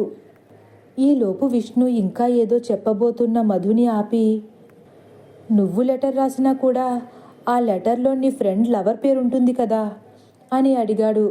దానికి మధు, అసలైతే ఎవరైనా లవర్ పేరు రాస్తారు, కానీ మా తింగరబుచ్చి ఆ లెటర్ రాసినప్పుడు తెగ సిగ్గుపడిపోతూ నేను అడిగినా కనీసం నాకు అతని పేరు కూడా చెప్పలేదు. దానివల్లే నాకు ఇన్ని తంటాలు. ఏం చేస్తాం, కొన్ని భరించాలని రాసిపెట్టున్నప్పుడు తప్పుతుందా? అందుకే నేను ఆ లెటర్లో తన లవర్ పేరు రాయకుండా ప్రియతమా అని రాశాను. నేను మాత్రం ఏం చేయగలను అని చెప్పి ఆపేసింది మధు. అంత సీరియస్ సిచ్యువేషన్లో కూడా మధు మాటలకు విష్ణుకి నవ్వు వచ్చినా ఆపుకుని, సరే కనీసం నీ ఫ్రెండ్ పేరు లాస్ట్లో ఉంటుంది కదా అని అడిగాడు. దానికి నేను తన పేరు రాశాను అని మధు అనడంతో, అయితే ఇంకేంటి ప్రాబ్లం, తన పేరు ఉండగా అది నువ్వు రాసిన లెటర్ కాదు కదా అని విష్ణు అనేసరికి మధు కొంచెం అమాయకంగా ముఖం పెట్టి, అంటే తన పేరు మధునే, కాకపోతే తన పూర్తి పేరు మాధురి. నా పూర్తి పేరు మధుమతి. నేను ఆ లెటర్లో మధు అని మాత్రమే రాశాను అంది. దానికి విష్ణు, సరిపోయింది, కనీసం పూర్తి పేరు రాయటానికి కూడా నీ దగ్గర ఉన్న పెన్నులో ఇంకు సరిపోలేదా అని కొంచెం కామెడీగా అడిగేసరికి మధుకి కోపం వచ్చి ఏం మాట్లాడకుండా అలాగే కూర్చుని ఉండిపోయింది. మధుని గమనించిన విష్ణు, సరే సారీ, ఆ లెటర్ కాకుండా ఇంకా ఏమైనా ఉన్నాయా అని అడిగాడు. దాంతో మధు, అది రంజిత్ ఒకసారి నన్ను రమ్యని బలవంత పెట్టడంతో మేము తనతో ఫొటోస్ దిగాము. కానీ ఆ రంజిత్ ఆ ఫోటోని ఎడిట్ చేసి నేను తను ఉన్నట్లుగా సృష్టించాడు. ఆ ఫోటో కూడా ఒక సాక్ష్యం కింద యూజ్ చేసుకుంటున్నాడు అని కొంచెం అమాయకంగా చెప్పింది. ఏంటి, నువ్వు దీనికే భయపడిపోతున్నావా అని విష్ణు అడిగాడు. లేదు, నేను ఇంత చిన్న చిన్న విషయాలకి భయపడతాననుకున్నారా? అస్సలు భయపడను. అంతేకాదు, ఇప్పుడు ఆ సాక్ష్యాలు కూడా రంజిత్ దగ్గర లేవు అని మధు అనేసరికి విష్ణు ఒక్కసారిగా షాక్ అయ్యి, ఏంటి, ఆ సాక్ష్యాలు తన దగ్గర లేవా అని అడిగాడు ఆశ్చర్యంగా. అవును, ఇప్పుడు ఆ సాక్ష్యాలు తన దగ్గర లేవు. మరెక్కడున్నాయి అని విష్ణు అడిగేసరికి, అంటే అని కొంచెం నవ్వి, నా దగ్గరే ఉన్నాయి అంది మధు. దానికి విష్ణు, అదేంటి, నీ దగ్గరే సాక్ష్యాలు ఉన్నప్పుడు ఇంతసేపు ఇంత పెద్ద స్టోరీ ఎందుకు చెప్పావు అని అడిగాడు అనుమానంగా. అప్పుడు మధు, మీరే కదా మొత్తం చెప్పమన్నారు, అందుకే స్టార్టింగ్ నుంచి చెప్పాను అంది మధు. అవునా అని విష్ణు కొంచెం చిలిపిగా అని, అది సరే కానీ ఆ సాక్ష్యాలు నీ దగ్గరికి ఎలా వచ్చాయి అని అడిగేసరికి మధు, రంజిత్ నన్ను బెదిరించిన తర్వాత నేను కొంచెం కంగారు పడ్డాను, కానీ నా తప్పు లేనప్పుడు నేనెందుకు కంగారు పడడం అనిపించి నేను నా ఫ్రెండ్ కలిసి చిన్న ప్లాన్ వేశాము. ఆ ప్లాన్ ప్రకారం రంజిత్ ఇంటి నుంచి బయటకు వెళ్ళగానే నేను రమ్య కలిసి తన ఇంటికి వెళ్ళాము. మొత్తం సాక్ష్యాలన్నింటినీ దొంగిలించి మాతో పాటు తీసుకొచ్చేశాము. కానీ రంజిత్కి ఈ విషయం తెలిసి నిన్ను వదిలిపెట్టను అని బెదిరించి అక్కడి నుండి వెళ్ళిపోయాడు. ఎలాగూ తన దగ్గర సాక్ష్యాలు లేవు కాబట్టి మేము ధైర్యంగా అక్కడి నుండి వెళ్ళిపోయాము అని మధు చెప్పడంతో విష్ణు అలాగే మధుని ఆశ్చర్యంగా చూస్తూ ఉండిపోయాడు. మధు విష్ణు గారు అని పిలవడంతో షాక్లో నుంచి తేరుకుని, ఏంటి, నువ్వు అంత ధైర్యంగా అతని ఇంటికి వెళ్ళి నీకు కావలసిన సాక్ష్యాలు దొంగిలించి తీసుకొచ్చేసావా? అయితే నీకు చాలా ధైర్యం ఉంది. అయినా నీకు కాస్తైనా భయం అనిపించలేదా? ఒకవేళ సడన్గా రంజిత్ వస్తే మీ పరిస్థితి ఏంటి? అంత ధైర్యంగా ఎలా వెళ్ళగలిగారు మీరిద్దరూ అని అడిగాడు. మధు వెంటనే, మాకేం పెద్ద ఇబ్బంది అనిపించలేదు, ఎందుకంటే మేము ముందుగానే ఆ ఇంటికి ఉన్న బ్యాక్ డోర్ తీసి ఉంచాము. ఒకవేళ రంజిత్ వచ్చినా వెంటనే మేము పారిపోవడానికి దారి ముందుగానే సిద్ధం చేసుకున్నాము అని కొంచెం గర్వంగా చెప్పింది. దాంతో విష్ణు, అబ్బో మీ తెలివితేటలు పాడుగాను, ఎలాగైతే సాక్ష్యాలు సంపాదించేశారు కదా, మరి ఇంకెందుకు ఇంకా తనకి భయపడుతున్నావు అని అడిగాడు. దానికి మధు కొంచెం భయపడుతూ ఉంటే, పర్వాలేదు చెప్పు, అసలు ఏం జరిగిందని విష్ణు అడిగాడు. దాంతో మధు కొంచెం ధైర్యం తెచ్చుకుని చెప్పడం మొదలుపెట్టింది. చాలా రోజుల తర్వాత రంజిత్ నాకు మళ్ళీ కాల్ చేశాడు. ఎందుకు చేశాడో అని కాల్ లిఫ్ట్ చేయలేదు, కానీ తన నెంబర్ నుండి ఒక వీడియో వచ్చింది. ఆ వీడియో చూశాక నేనే తనకి ఫోన్ చేశాను. అప్పుడు రంజిత్, హలో, నాకు తెలుసు బంగారం నువ్వు ఫోన్ చేస్తావని, అందుకే వెయిట్ చేస్తున్నాను అన్నాడు. వెంటనే నేను, ఆ వీడియో నీకు ఎక్కడిది, అయినా ప్లీజ్ డిలీట్ చేసేయి అనేసరికి, లేదు, నువ్వు నాకు కావాల్సింది ఇచ్చే వరకు నేను ఆ వీడియో డిలీట్ చెయ్యను. ఒకవేళ నేను చెప్పింది చెయ్యకపోతే ఈ వీడియో అందరికీ కనిపించేలా ఆన్లైన్లో పెట్టి నీ పరువు తీస్తాను. నీకు 1 రోజులే టైం ఇస్తున్నాను అన్నాడు. వెంటనే నేను భయపడిపోయి ఏం చెయ్యాలని అడిగాను. రంజిత్ ఒక్కసారే గట్టిగా నవ్వి, నువ్వు నన్ను సుఖపెట్టాలన్నాడు. నాకు ఇంకా భయం వేసేసింది. ప్లీజ్ నన్ను వదిలేయమని బ్రతిమాలాను. దానికి కూడా వాడి మనసు కరగలేదు. నిన్ను ఎలా వదిలేస్తాననుకున్నావు? నన్ను ఎన్నిసార్లు ఇబ్బంది పెట్టావు? నిన్నెలా వదులుతాననుకున్నావు? అసలు వదిలే పరిస్థితే లేదు. నీకు 1 నెల మాత్రమే టైం, గుర్తుపెట్టుకో అని ఫోన్ పెట్టేశాడు అని మధు చెప్పడం ఆపి విష్ణు వైపు చూసింది. విష్ణు కళ్ళు ఎర్రగా అయిపోయి కోపంతో ఊగిపోతున్నాడు. దాంతో మధు, విష్ణు గారు ప్లీజ్ కంట్రోల్ అవ్వండి ప్లీజ్ అనడంతో కొంచెం కంట్రోల్ చేసుకుని, అయినా ఏంటి నిన్ను అంత మాట అన్నాడా, ఇక వాణ్ణి వదిలిపెట్టను అని కోపంగా అనేసరికి మధు, ప్లీజ్ మీ కోపాన్ని కంట్రోల్ చేసుకోండి, తన చేతిలో కొన్ని జీవితాలున్నాయి, అర్థం చేసుకోండి ప్లీజ్ అంది. దాంతో విష్ణు, సరే ఎలాగైనా వాడికి బుద్ధి చెప్తాను, కానీ నువ్వేం కంగారు పడకు అని మధుకు ధైర్యం చెప్పాడు. సరే కానీ ఆ వీడియోలో అసలు ఏముంది అని అడిగాడు విష్ణు. ఇదంతా మధు వెనక కుర్చీలో ఉన్న వ్యక్తి ఎవరికీ అనుమానం రాకుండా జాగ్రత్తగా వింటూ చుట్టూ చూస్తూ ఉన్నాడు. విష్ణు ఆ వీడియోలో ఉన్నది ఏంటి అని మధుని అడగడంతో మధు ఆ వీడియోలో ఉన్నది అని కొంచెం కంగారు పడేసరికి విష్ణు ఏం పర్లేదు చెప్పు అని ధైర్యం చెప్పడంతో మధు విష్ణు చెయ్యి పట్టుకుని, ఆ వీడియోలో ఉన్నది నా చెల్లి జీవితం అని అనేసరికి, ఏంటి అని విష్ణు కొంచెం కంగారుగా అడగడంతో మధు చెప్పడం మొదలుపెట్టింది. నన్నేమీ చేయలేక ఆ రంజిత్ నా చెల్లెలిని టార్గెట్ చేశాడు, కానీ మా చెల్లికి ఈ విషయం తెలియక తను ఆ ట్రాప్లో పడి చిక్కుకుపోయింది. ఇప్పుడు తన లైఫ్ డేంజర్లో ఉంది అని మధు చెప్పింది. దానితో అసలు తన గురించి ఆ వీడియోలో ఏముందో అని అడగడంతో మధు, మా చెల్లి తన ఫ్రెండ్స్ బలవంత పెట్టడంతో తను వాళ్ళతో పార్టీకి వెళ్ళింది. అక్కడ ఈ రంజిత్ మా చెల్లిని ఒక స్ట్రేంజర్లా తనతో పరిచయం చేసుకుని ఫ్రెండ్షిప్ చేశాడు. వాడి గురించి తెలియక మా చెల్లి కూడా రంజిత్ మంచివాడనుకుని తనతో స్నేహంగా ఉండేది. అలాగే ఒకరోజు రంజిత్ తన పుట్టినరోజని చెప్పి మా చెల్లిని పార్టీకి పిలిచాడు. ఆ పార్టీలో మా చెల్లి కూల్ డ్రింక్లో ఒక డ్రగ్ని కలిపాడు. ఆ డ్రగ్ తీసుకున్న మా చెల్లెలు రంజిత్కి దగ్గరగా ఉన్నట్టు ఒక వీడియో సృష్టించాడు. కేవలం ఆ వీడియో కోసమే తనకి దగ్గరగా ఉన్నాడు తప్ప తనని ఏమీ చెయ్యలేదు. నార్మల్గా కళ్ళు తిరిగి పడిపోయిందని నమ్మించి మా సిస్టర్ వాళ్ళ ఫ్రెండ్ మా చెల్లిని సేఫ్గా మా ఇంటి దగ్గర అప్పగించి వెళ్ళిపోయింది.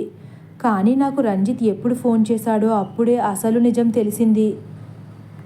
అవన్నీ మనసులో ఉండడం వల్లే మీరు నా దగ్గరకు వచ్చినప్పుడల్లా నేను కాస్త భయపడుతున్నాను అని చెప్పి ఏడుస్తుంది మధు.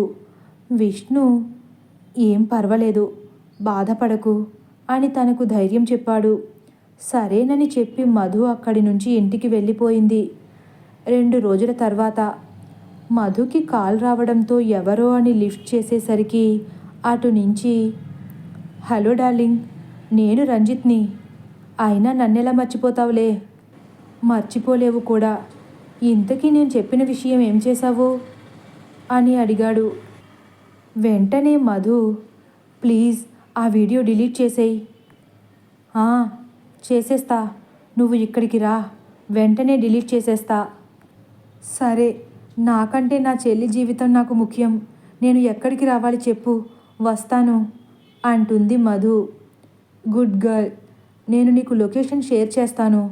ఎంత త్వరగా వచ్చేస్తే అంత మంచిది అని ఫోన్ పెట్టేశాడు. మధు ఆ లొకేషన్ వెతుక్కుంటూ ఆ ప్లేస్కు వెళ్ళిపోయింది. అది ఒక అడవిలో ఫామ్ హౌస్లా ఉంది. చుట్టుపక్కల ఎటు చూసినా ఇల్లులు కనిపించడం లేదు. అలాగే వెతుకుతూ రంజిత్ దగ్గరకు వెళ్ళింది మధు. మధు ఇంట్లోకి రాగానే ఇంటి డోర్ మూసేసి రంజిత్ తనకి ఎదురుగా నిల్చున్నాడు. ప్లీజ్ ఆ వీడియో డిలీట్ చేసేయి, బ్రతిమాలుతుంది మధు. నాకు కావాల్సింది నువ్వు ఇచ్చేస్తే నీకు కావాల్సింది నేను కూడా ఇచ్చేస్తాను అంటాడు రంజిత్. అప్పుడు మధు, ఇంకెంతమంది జీవితాలతో ఇలా ఆడుకుంటావు అని అడిగేసరికి, నాకు ఇదేమీ కొత్త అనుకుంటున్నావా? నీకంటే ముందు 10 మంది జీవితాలతో ఆడుకున్నాను. కానీ నిన్ను చూస్తుంటే వచ్చే మజా ఎవరిని చూసినా రాలేదు. ఏంటో ఏదో ఉంది నీలో అంటాడు. ఛీ, ఒక పక్క పెళ్లి చేసుకుంటూ ఇలా ఇంతమంది జీవితాలని నాశనం ఎందుకు చేస్తున్నావు అని అడుగుతుంది మధు. ఏంటి, అది పెళ్ళా? కాదు, కేవలం తను నాకు ఒక ఏటీఎం మిషన్ మాత్రమే. అందుకే తనని పెళ్లి చేసుకునేది అంటాడు రంజిత్ నవ్వుతూ. నీ అవసరం కోసం ఒక అమ్మాయి జీవితం నాశనం చేస్తావా అంటుంది మధు. ఈ మాత్రానికే నువ్విలా జడిసిపోతుంటే నేను చేసే పనులన్నీ తెలుసుకుంటే ఇంకెంత హడలిపోతావో. నా కన్ను పడితే తప్పకుండా అది నా సొంతం అవ్వాల్సిందే. తప్పించుకోవాలనుకుంటే ప్రాణం తీయడానికి కూడా వెనుకాడను అంటాడు రంజిత్ సూటిగా చూస్తూ. నువ్వు ఎందుకు పనికిరాని వెధవనుకున్నాను, కానీ ఒక హంతకుడివి కూడానా అని ఆశ్చర్యపోతుంది మధు. రంజిత్ కొంచెం గట్టిగా నవ్వుతూ, నాకు లొంగకపోతే ప్రాణం తీయడానికి కూడా వెనకాడను. అయినా ఏంటి, ఇప్పటికే ఒక అమ్మాయిని చంపేశా. నా మాట వినకపోతే నీ పరిస్థితి కూడా అంతే అని గొప్పగా చెప్పుకుంటాడు. అంటే లక్ష్మిని చంపింది నువ్వేనా అడుగుతుంది మధు. అవును, కరెక్ట్గానే కనిపెట్టేశావు. కేవలం తనని నాతో ఒక్కసారే చూసావు, అయినా బాగానే గుర్తుపట్టావు. అయితే ఏంటి, నీ మొగుడికి చెప్తే ఏదైనా చేస్తాడనుకున్నావా? ఏం పీకలేడు అంటాడు రంజిత్. నేను విష్ణుకి చెప్పినట్లు నీకెలా తెలుసు? మళ్ళీ ఆశ్చర్యపోతుంది మధు. నేను నీ మీద ఎప్పుడూ ఒక కన్ను వేసించాలే, అందుకే నువ్వేం చేసినా నాకు తెలిసిపోతుంది. అయినా ఎందుకు టైం వేస్ట్ చేస్తావు? త్వరగా నా పని పూర్తి చేసి వీడియో తీసుకెళ్ళు అంటాడు రంజిత్. వీడియో ఎక్కడా అడుగుతుంది మధు. ఇదిగో అని ఫోన్ చూపించడంతో మధు ఆ ఫోన్ నేలకేసి ఒక్కసారి గట్టిగా కొడుతుంది. దానితో, అబ్బో, వీడియో పోయిందని అనుకుంటున్నావా? నా మెమరీ కార్డు బాగానే ఉంది చూడు అని రంజిత్ అనేసరికి మధు ఆ కార్డు మీద చెప్పులతో గట్టిగా తొక్కి కార్డు పనిచేసే వీలు లేకుండా చేసేసింది. రంజిత్ కోపంగా, వీడియో పోతే పోని, కానీ నువ్వు నా బోనులో ఉన్నావని మర్చిపోకు, ఇక్కడి నుంచి నువ్వు తప్పించుకోలేవని బెదిరించాడు. నేను చాలా ఈజీగా తప్పించుకుంటా అని మధు అనేసరికి రంజిత్కి ఏం జరుగుతుందో అర్థం కాక, ఇక్కడి నుండి ఎలా తప్పించుకుంటావు అని రంజిత్ అనగానే, అదిగో అలా అంటూ డోర్ వైపు చూపిస్తుంది. రంజిత్ ఏం జరుగుతుందో అని వెనుక వైపు ఉన్న డోర్ వైపు చూస్తాడు. అక్కడ నుంచి విష్ణు, ఒకతను కెమెరాతో వీడియో తీస్తూ ఉన్నారు. రంజిత్ వచ్చేది విష్ణు అని గుర్తుపట్టి తన పక్కనే టేబుల్ మీద ఉన్న చాక్ని అనుమానం రాకుండా తీసి మధుని తన దగ్గరకు లాక్కుని మధు కంఠంపై పెట్టాడు. ఇదంతా చూసిన విష్ణు, వద్దు, తనని ఏమీ చెయ్యొద్దు, తనని వదిలేయి, నువ్వు బ్రతకాలనుకుంటే తనని వదిలిపెట్టు, లేకపోతే నీ ప్రాణం తీసేస్తా అని బెదిరించాడు. నేను బ్రతకాలనుకుంటున్నాను కాబట్టే తనని చంపాల్సిన అవసరం చాలా ఉంది అంటూ రంజిత్ చెప్పేసరికి, నువ్వు మాకు సాక్ష్యాలతో దొరికిపోయావు కాబట్టి మర్యాదగా తనని వదిలిపెట్టు అని విష్ణు బెదిరించాడు. ఈలోపు విష్ణుతో కలిసి వచ్చిన అతని వెనుక నుంచి రంజిత్పై దాడి చేయడంతో రంజిత్ చేతిలో ఉన్న కత్తి జారి కింద పడిపోయింది. మధు వెంటనే అక్కడి నుంచి తప్పించుకుని వచ్చి విష్ణుని గట్టిగా హత్తుకుంది. విష్ణు మధుని తీసుకుని అక్కడి నుండి దూరంగా జరిగాడు. ఆ తర్వాత మధుని పక్కకి జరిపి విష్ణు తనతో కలిసి వచ్చిన అతను ఇద్దరు రంజిత్ని గట్టిగా 4 దెబ్బలు కొట్టి చేతికి సంకెళ్ళు వేశారు.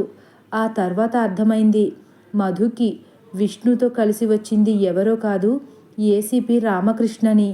కళ్ళు మూసి తెరిచేలోపు అక్కడికి పోలీసులు రావడం, రంజిత్ని అరెస్ట్ చేసి తీసుకుని వెళ్ళడం అన్నీ జరిగిపోయాయి. రంజిత్ని అరెస్ట్ చేసి తీసుకుని వెళ్ళిపోయాక ఏసీపీ రామకృష్ణ వదినా అంటూ మధు దగ్గరికి వెళ్ళాడు. మధు షాక్ అయ్యి, ఇదేంటి నన్ను వదినంటున్నారు, మీరెవరు అని అడిగింది. దానికి విష్ణు, వీడు నా తమ్ముడు, ఈ మధ్య ఐపీఎస్ ట్రైనింగ్ పూర్తి చేసుకుని వచ్చాడు. ట్రైనింగ్లో ఉండటం వలన మన ఎంగేజ్మెంట్కి కూడా రాలేకపోయాడు అని మధుకి పరిచయం చేశాడు. మధు కూడా హాయ్ చెప్పి షేక్ హ్యాండ్ ఇచ్చింది. మధు రామ్ని, మీకు ఈ విషయం ఎలా తెలుసు అని అడిగేసరికి రామ్ కొంచెం నవ్వి, నేను ఇక్కడికి రాగానే విష్ణన్నయ్య నాకు మీ గురించి చెప్పాడు, మీరు ఎందుకో కంగారు పడుతున్నారని చెప్పాడు. అందుకే నేను మీ గురించి అన్ని విషయాలు ఎంక్వైరీ చేశాను. కానీ మాకు పూర్తిగా విషయం తెలియకపోవడంతో అన్నయ్య ద్వారా మీకు ధైర్యం కలిగించి విషయం తెలుసుకున్నాము. ఆ తర్వాత అతని గురించి ఎంక్వైరీ మొదలుపెట్టాము. అప్పుడే నాకు తెలిసింది రంజిత్కి ఒక మర్డర్ కేసుకి సంబంధం ఉందని. అందుకే వాడి మీద ఫుల్ ఫోకస్ చేశాము. కానీ దేనికి సాక్ష్యాధారాలు లేవు. అప్పుడు మాకున్న ఒకే ఒక్క హోప్ మీరు మా అన్నయ్యకు చెప్పిన ప్లాన్. నిజంగా మీరు చాలా ధైర్యవంతులు వదినా. ప్రాణాలు పణంగా పెట్టి మరీ సాక్ష్యాలతో వాడిని పట్టించారు. మీరు కనుక గూగుల్ లొకేషన్ మా అన్నయ్యకి పంపకపోతే చాలా ఇబ్బంది అయ్యుండేది. ఏమైనా చాలా రిస్క్ తీసుకున్నారు. ఇక నుంచి అయినా కొంచెం జాగ్రత్తగా ఉండండి అని చెప్పి ఆపేశాడు. దానికి మధు ఒక్కసారి విష్ణు వైపు చూసి, మీరు ఎవరికి చెప్పనని ప్రామిస్ చేశారు, బట్ చెప్పేశారు అని అనేసరికి విష్ణు, అదేమీ లేదు, నేను ఎవరికి చెప్పలేదు. మరి రామ్కి ఎలా తెలిసినట్లు అన్నట్లు చూసింది. అప్పుడు విష్ణు, వాడు ఆ రోజు రెస్టారెంట్కి వచ్చాడు. నీ వెనకే కూర్చుని నువ్వు చెప్పిందంతా విన్నాడు. దాని తర్వాత మన ప్లాన్ గురించి మాత్రమే నేను చెప్పాను.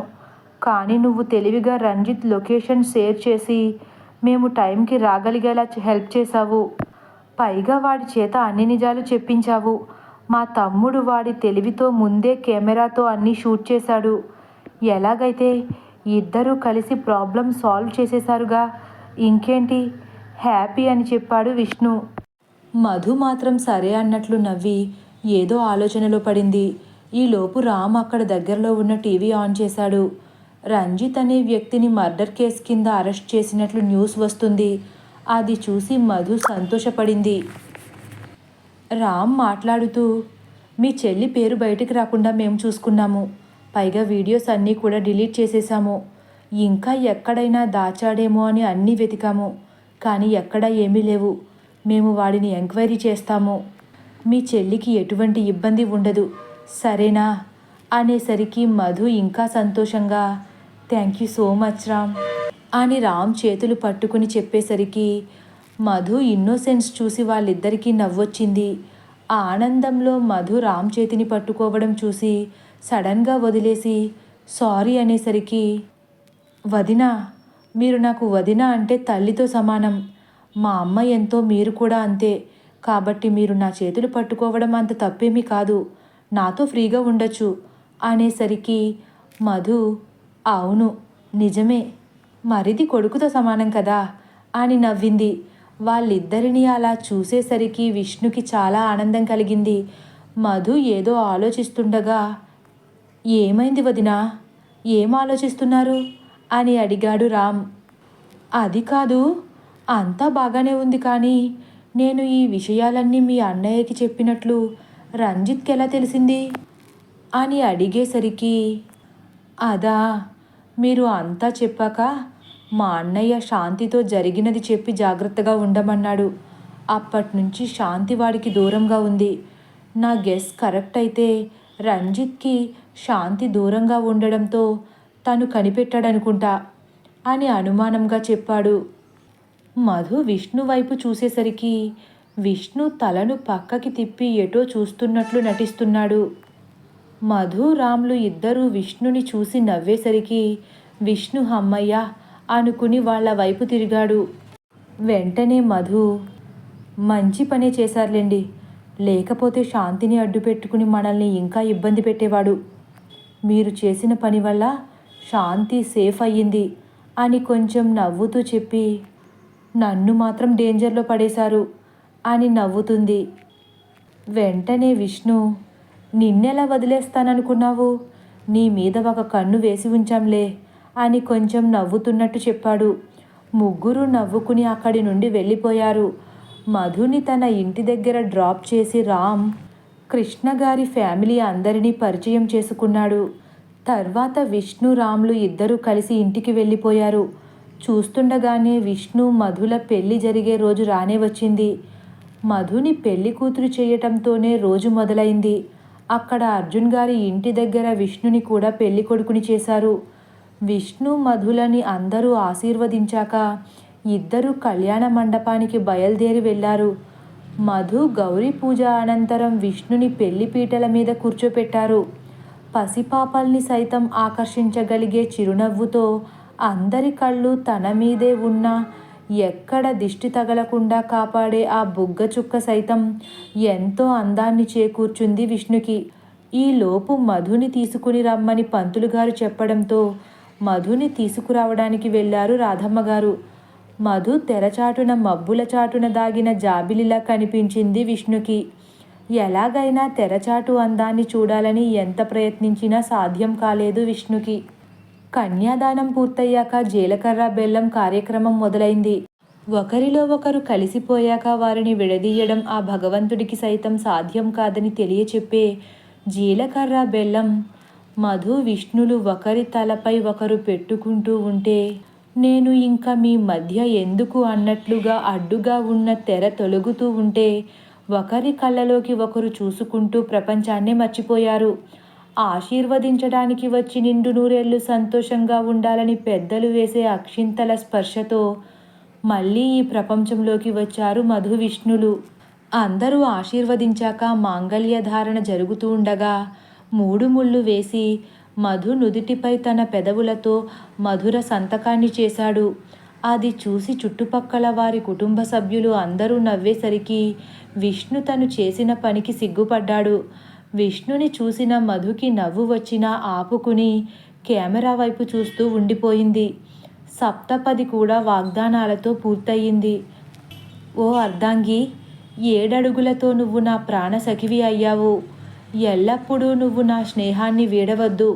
ప్రేమగా ఉందాం, మంచి మనసుతో జీవిద్దాం, మనిద్దరం సమానమైన ఆలోచనలతో మెలగుదాం అంటాడు వరుడు.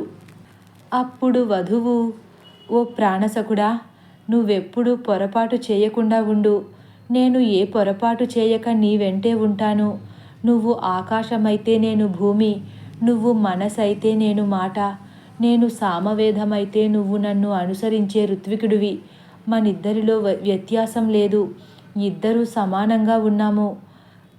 కష్ట సుఖాలలో ఒకరికొకరం తోడు నీడగా కలిసి ఉందాం అంటుంది. అలా తలంబ్రాల కార్యక్రమం కూడా చిన్న చిన్న చిలిపి పనులతో సరదాగా సాగిపోయింది. అప్పగింతల కార్యక్రమం తర్వాత మధుతో గృహప్రవేశం చేయించారు సుభద్ర గారు. పెళ్ళైన 2 రోజుల వరకు ఫస్ట్ నైట్కి ముహూర్తం లేకపోవడంతో చాలా డిసప్పాయింట్ అయ్యాడు విష్ణు. ఎన్ని ప్రయత్నాలు చేసినా మధుని కలవనివ్వకుండా చేశారు అభి, శశిలు. దానికి ఫుల్గా కోపం వచ్చేసింది విష్ణుకి. విష్ణుని గమనించిన అభి, చూడు విష్ణు, నేను కూడా ఇలాంటివి చాలా అనుభవించాను, ఏం చేస్తాం, భరించాలి అని సర్ది చెప్పాడు. అలా ఒకరి గురించి ఒకరు ఆలోచించడంతోనే 2 రోజులు గడిచిపోయాయి. మధు విష్ణులతో పూజ చేయించి సరదాగా కొంచెం సేపు వాళ్లతో అన్ని ఆటలు ఆడించారు. ఇక ఏం చెయ్యలేక మధు ఆటలకు ఒప్పుకుని కంప్లీట్ చేసింది. విష్ణు మాత్రం చాలా ఆనందపడిపోయాడు. తర్వాత విష్ణుని ముందుగా లోపలికి పంపి తర్వాత మధుని పంపారు. మధు కోసం బెడ్ మీద కూర్చుని ఎదురు చూస్తున్న విష్ణు మధు రావటం చూసి తన దగ్గరకు వెళ్ళి మధుని తన చేతులతో ఎత్తుకుని తీసుకువెళ్ళి మంచం మీద కూర్చోపెట్టాడు. మధు వంక చూస్తున్న విష్ణుని చూసేసరికి మధుకి కళ్ళలో నీళ్లు తిరిగాయి. విష్ణు మధు కళ్ళలో నుంచి జాలువారిన అశ్రువులను తుడుస్తూ, నిన్ను కంటతడి పెట్టనివ్వనని మాట ఇచ్చాను, మరి నువ్వేంటి ఇలా అని అడిగేసరికి మధు ఈ అశ్రువుల బాధ వలన కలిగినవి కాదు, సంతోషం వలన కలిగినవని అంది. మధు పొద్దున్నే తల తుడుచుకుంటూ మంచం మీద పడుకుని ఉన్న విష్ణుని చూసి నవ్వుకుని తన దగ్గరికి వెళ్ళి నుదిటిపై ముద్దు పెట్టి, చిన్నపిల్లాడిలా ఉన్నారు మీరు నిద్రలో కూడా నవ్వుతూ. అయినా ఎందుకో అర్థం కావట్లేదు, మీ మీద నాకు ఎందుకింత ఇష్టం? అయినా ఇది మాంగళ్య బంధం వల్ల కలిగిందా, లేక తనువులు కలిసిన వేళ కలిగిందా, లేక మనసులు ఏకమైనప్పుడు కలిగిందా? అర్థం కాని ప్రశ్నగా మిగిలిపోయింది. ఎంత క్యూట్గా ఉన్నారు, ముద్దొచ్చేస్తున్నారు అనేసరికి విష్ణు మరైతే పెట్టుకోవచ్చు కదా అని కొంచెం చిలిపిగా కళ్ళు మూసుకునే అన్నాడు. అది విన్న మధు వెంటనే మంచం మీద నుంచి లెగిసి దూరం జరిగింది. విష్ణు లెగిసి మధు చేతిని పట్టుకుని తన మీదకు లాక్కున్నాడు. విష్ణు లాగిన ఊపుకు మధు తన మీద పడిపోయింది. మధు, అయ్యో వదలండి, ఎవరైనా వస్తే బావుండదు, వదలండి అంటున్నా వినకుండా తన పట్టుని ఇంకా బిగించి ఒక్కసారిగా మధుని తన కిందకి తిప్పుకుని విష్ణు మధుపైకి వచ్చి తన కళ్ళలోకి చూస్తూ ఉన్నాడు. మధు చుట్టుపక్కల ఏం జరుగుతుందో కూడా మైమరిచిపోయి విష్ణునే చూస్తూ ఉండిపోయింది. విష్ణు మధుని అలాగే చూస్తూ ముద్దొస్తున్నానన్నావు, ఇంకెందుకు నేను దగ్గరికి వస్తుంటే అలా దూరంగా జరుగుతున్నావు? చూడు, ఇప్పుడు నువ్వు నా చేతుల్లోనే కాదు, నా హృదయంలో కూడా బందీవి, నన్ను దాటిపోలేవులే అంటూ తన నుదుటి మీద ముద్దు పెట్టుకున్నాడు. మీరెప్పుడు నిద్రలో నుంచి మేల్కొన్నారు అంటుంది మధు అమాయకంగా. దానికి విష్ణు, నువ్వు నన్ను ముద్దు పెట్టుకునేటప్పుడే నీ కురుల నుంచి జాలువారిన నీటి బిందువులు నా కళ్ళ మీద పడడంతో నాకు మెలకువ వచ్చింది. కానీ నువ్వేదో చెప్తున్నావు కదా అని కళ్ళు మూసుకుని వింటూ ఉన్నాను. సరే, నువ్వు ఇందాక అర్థం కాని ప్రశ్న అడిగావు కదా, దానికి మరి సమాధానం చెప్పాలి కదా అంటూ మధుని కళ్ళార్పకుండా చూస్తున్నాడు. సరే అయితే చెప్పండి అంటుంది మధు. తనువులు కలిసిన వేళ పుట్టిన ప్రేమ అయితే ఆ సుఖం అనుభవించినంతసేపు మాత్రమే ఆ ప్రేమ ఉంటుంది. ఒకరి మీద ఒకరికి ఎంత ప్రేమ ఉందో తెలిపేది మాత్రమే ఈ ప్రక్రియ. తనువులు కలవడం వల్ల మాత్రమే ప్రేమ పుట్టదు. ఇంకా మనసులు కలవటం వల్ల అంటావా? మనసులు కలవడానికి మాంగళ్య బంధం అవసరం లేదు. ఇది ఒక గ్రేట్ ఫీలింగ్ అంతే. కానీ మాంగళ్య బంధానికి మాత్రం మనసులు కలవడం ముఖ్యం. కానీ ఒక్కసారి మంగళసూత్రం మెడలో పడగానే భర్తకి భార్య మీద ప్రేమ బాధ్యత పెరుగుతుంది, కానీ భార్యకి భర్త మీద ప్రేమ కోరిక పెరుగుతుంది. తనువులు కలిసిన తర్వాత భార్యకి భర్త మీద ప్రేమ ఇంకా పెరుగుతుంది. మాంగళ్య బంధం ఏర్పడ్డాక మనసులు కలిసి ఒకరి మీద ఒకరికి ప్రేమ ఏర్పడుతుంది. అది తనువులు కలిసిన తర్వాత ఇంకా పెరుగుతుంది. కాబట్టి ఈ మూడింటి కలయికే నీకు నా మీద ప్రేమ కలగడానికి కారణం. ఇప్పుడైనా తెలిసిందా నీ ప్రశ్నకి సమాధానం అంటూ నవ్వాడు విష్ణు. ఈలోపు మధు అంటూ శశి బయట నుంచి పిలిచింది. మధు, అక్క పిలుస్తున్నారు, నేను వెళ్ళాలి, ప్లీజ్ వదిలేయండి అనేసరికి విష్ణు, నేను వదిలే సమస్య లేదు అని మొండిగా చెప్పాడు. శశి కొంచెం గట్టిగా పిలిచేసరికి మధు విష్ణుని పక్కకు తోసేసి అక్కడి నుండి వెళ్ళిపోయింది.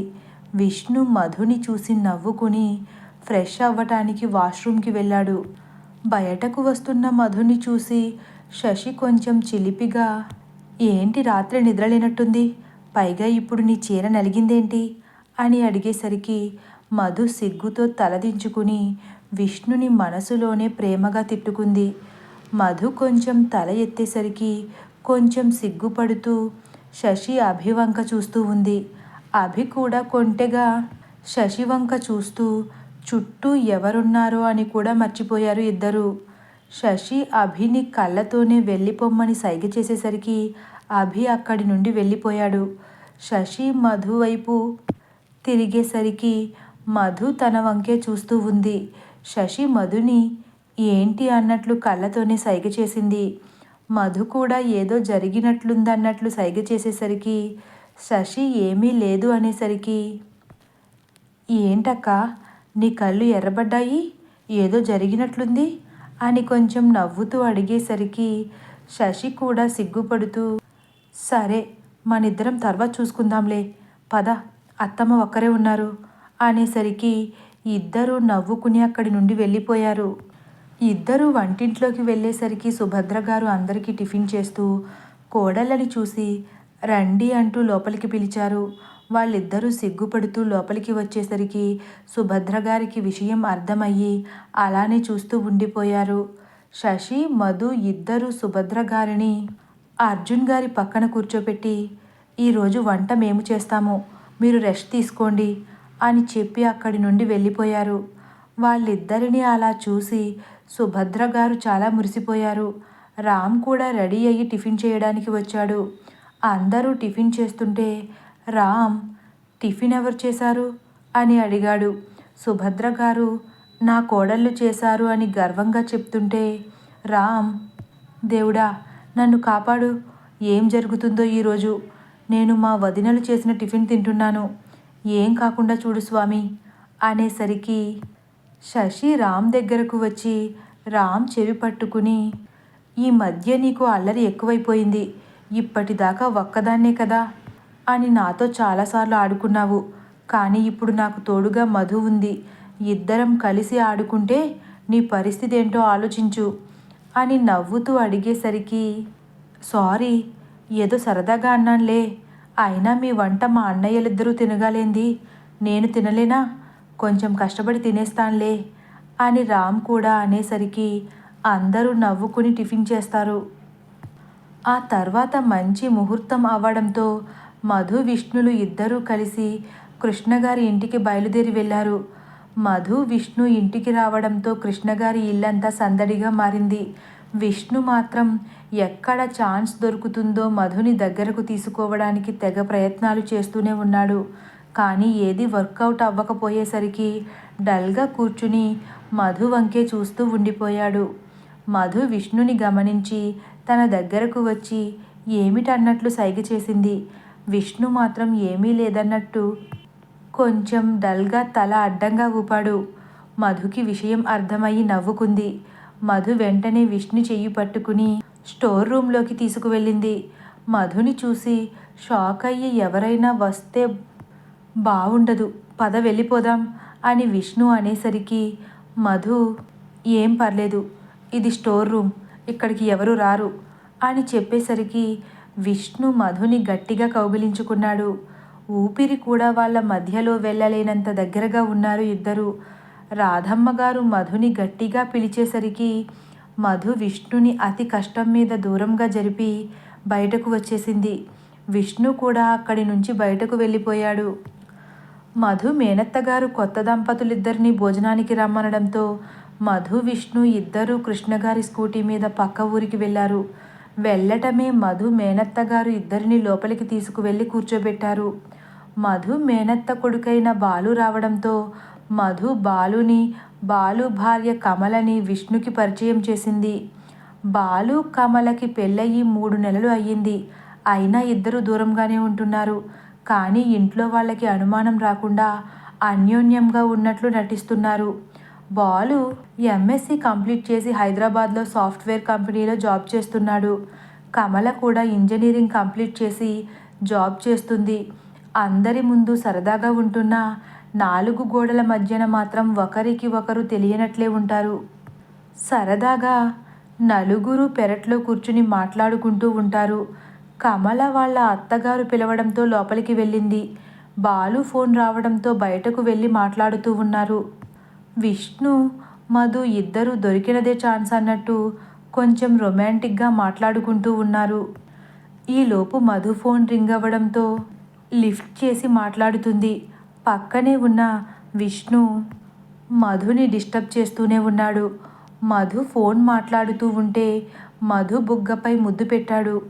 మధు కోపంగా చూసింది. మధుతో ఫోన్లో మాట్లాడుతున్న ఫ్రెండ్కి సౌండ్ వినిపించడంతో ఏం జరిగింది అని అడిగింది. మధు, ఏం లేదు, పక్కన ఎవరో చిటికెలు వేశారు, ఆ సౌండ్ నీకు వినిపించింది అని కవర్ చేసింది. మధు చెప్పినా వినకుండా విష్ణు మధు నడుము గిల్లాడు. దానికి మధు కొంచెం అరిచేసరికి, మధు ఫ్రెండ్, ఏం జరిగింది, ఎందుకలా అరిచావు అని కొంచెం కంగారుగా అడిగేసరికి, ఏమీ లేదు, ఇక్కడ ఒక చీమ చాలా డిస్టర్బ్ చేస్తుంది, ఏం పర్లేదు, దానిని కొట్టేశాన్లే అని చెప్పి విష్ణుని కొంచెం తగలనట్టు కొట్టింది. అయినా విష్ణు మాట వినకపోయేసరికి, సరే నేను తర్వాత మాట్లాడతాను అని చెప్పి ఫోన్ పెట్టేసి ఒక్కసారి విష్ణు వైపు చూసింది.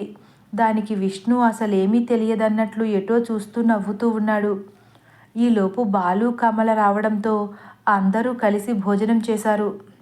విష్ణు వాళ్ళు వెళ్ళిపోయే ముందు విష్ణు బాలుతో మాట్లాడుతూ ఉన్నాడు. విష్ణు, మనం నలుగురు సరదాగా సినిమాకి వెళ్దాం, తర్వాత అక్కడే రెస్టారెంట్లో డిన్నర్ చేద్దాం అని అడిగేసరికి, మేము ఎల్లుండి వెళ్ళిపోతున్నాం, 2 రోజులు ఉండడానికి అమ్మ బలవంత పెడితే వచ్చాము అని బాలు చెప్పాడు. మేము కూడా ఎల్లుండి వెళ్ళిపోతున్నాము, అందుకే రేపు వెళదాం అని విష్ణు అనేసరికి బాలు ఇంకేమీ అనలేక సరే అని ఒప్పుకున్నాడు. బాలు ఒప్పుకునేసరికి కమల కూడా ఆనందపడింది. ఎందుకంటే పెళ్ళైన దగ్గర నుంచి బాలుతో కలిసి తను అసలు బయటకే వెళ్ళలేదు. మొదటిసారి కావడంతో చాలా సంతోషపడింది. మధు, విష్ణు బయలుదేరడానికి బయటకు వచ్చారు. వెనకే మధు మేనత్త, మావయ్య, బాలు మరియు కమల కూడా బయటకు వచ్చారు. విష్ణు మధుకి స్కూటీ తాళాలు ఇచ్చి డ్రైవ్ చెయ్యమన్నట్లు సైగ చేశాడు. మధు కుదరదు, చీర కదా అన్నట్లు చీర పట్టుకుని చూపించింది.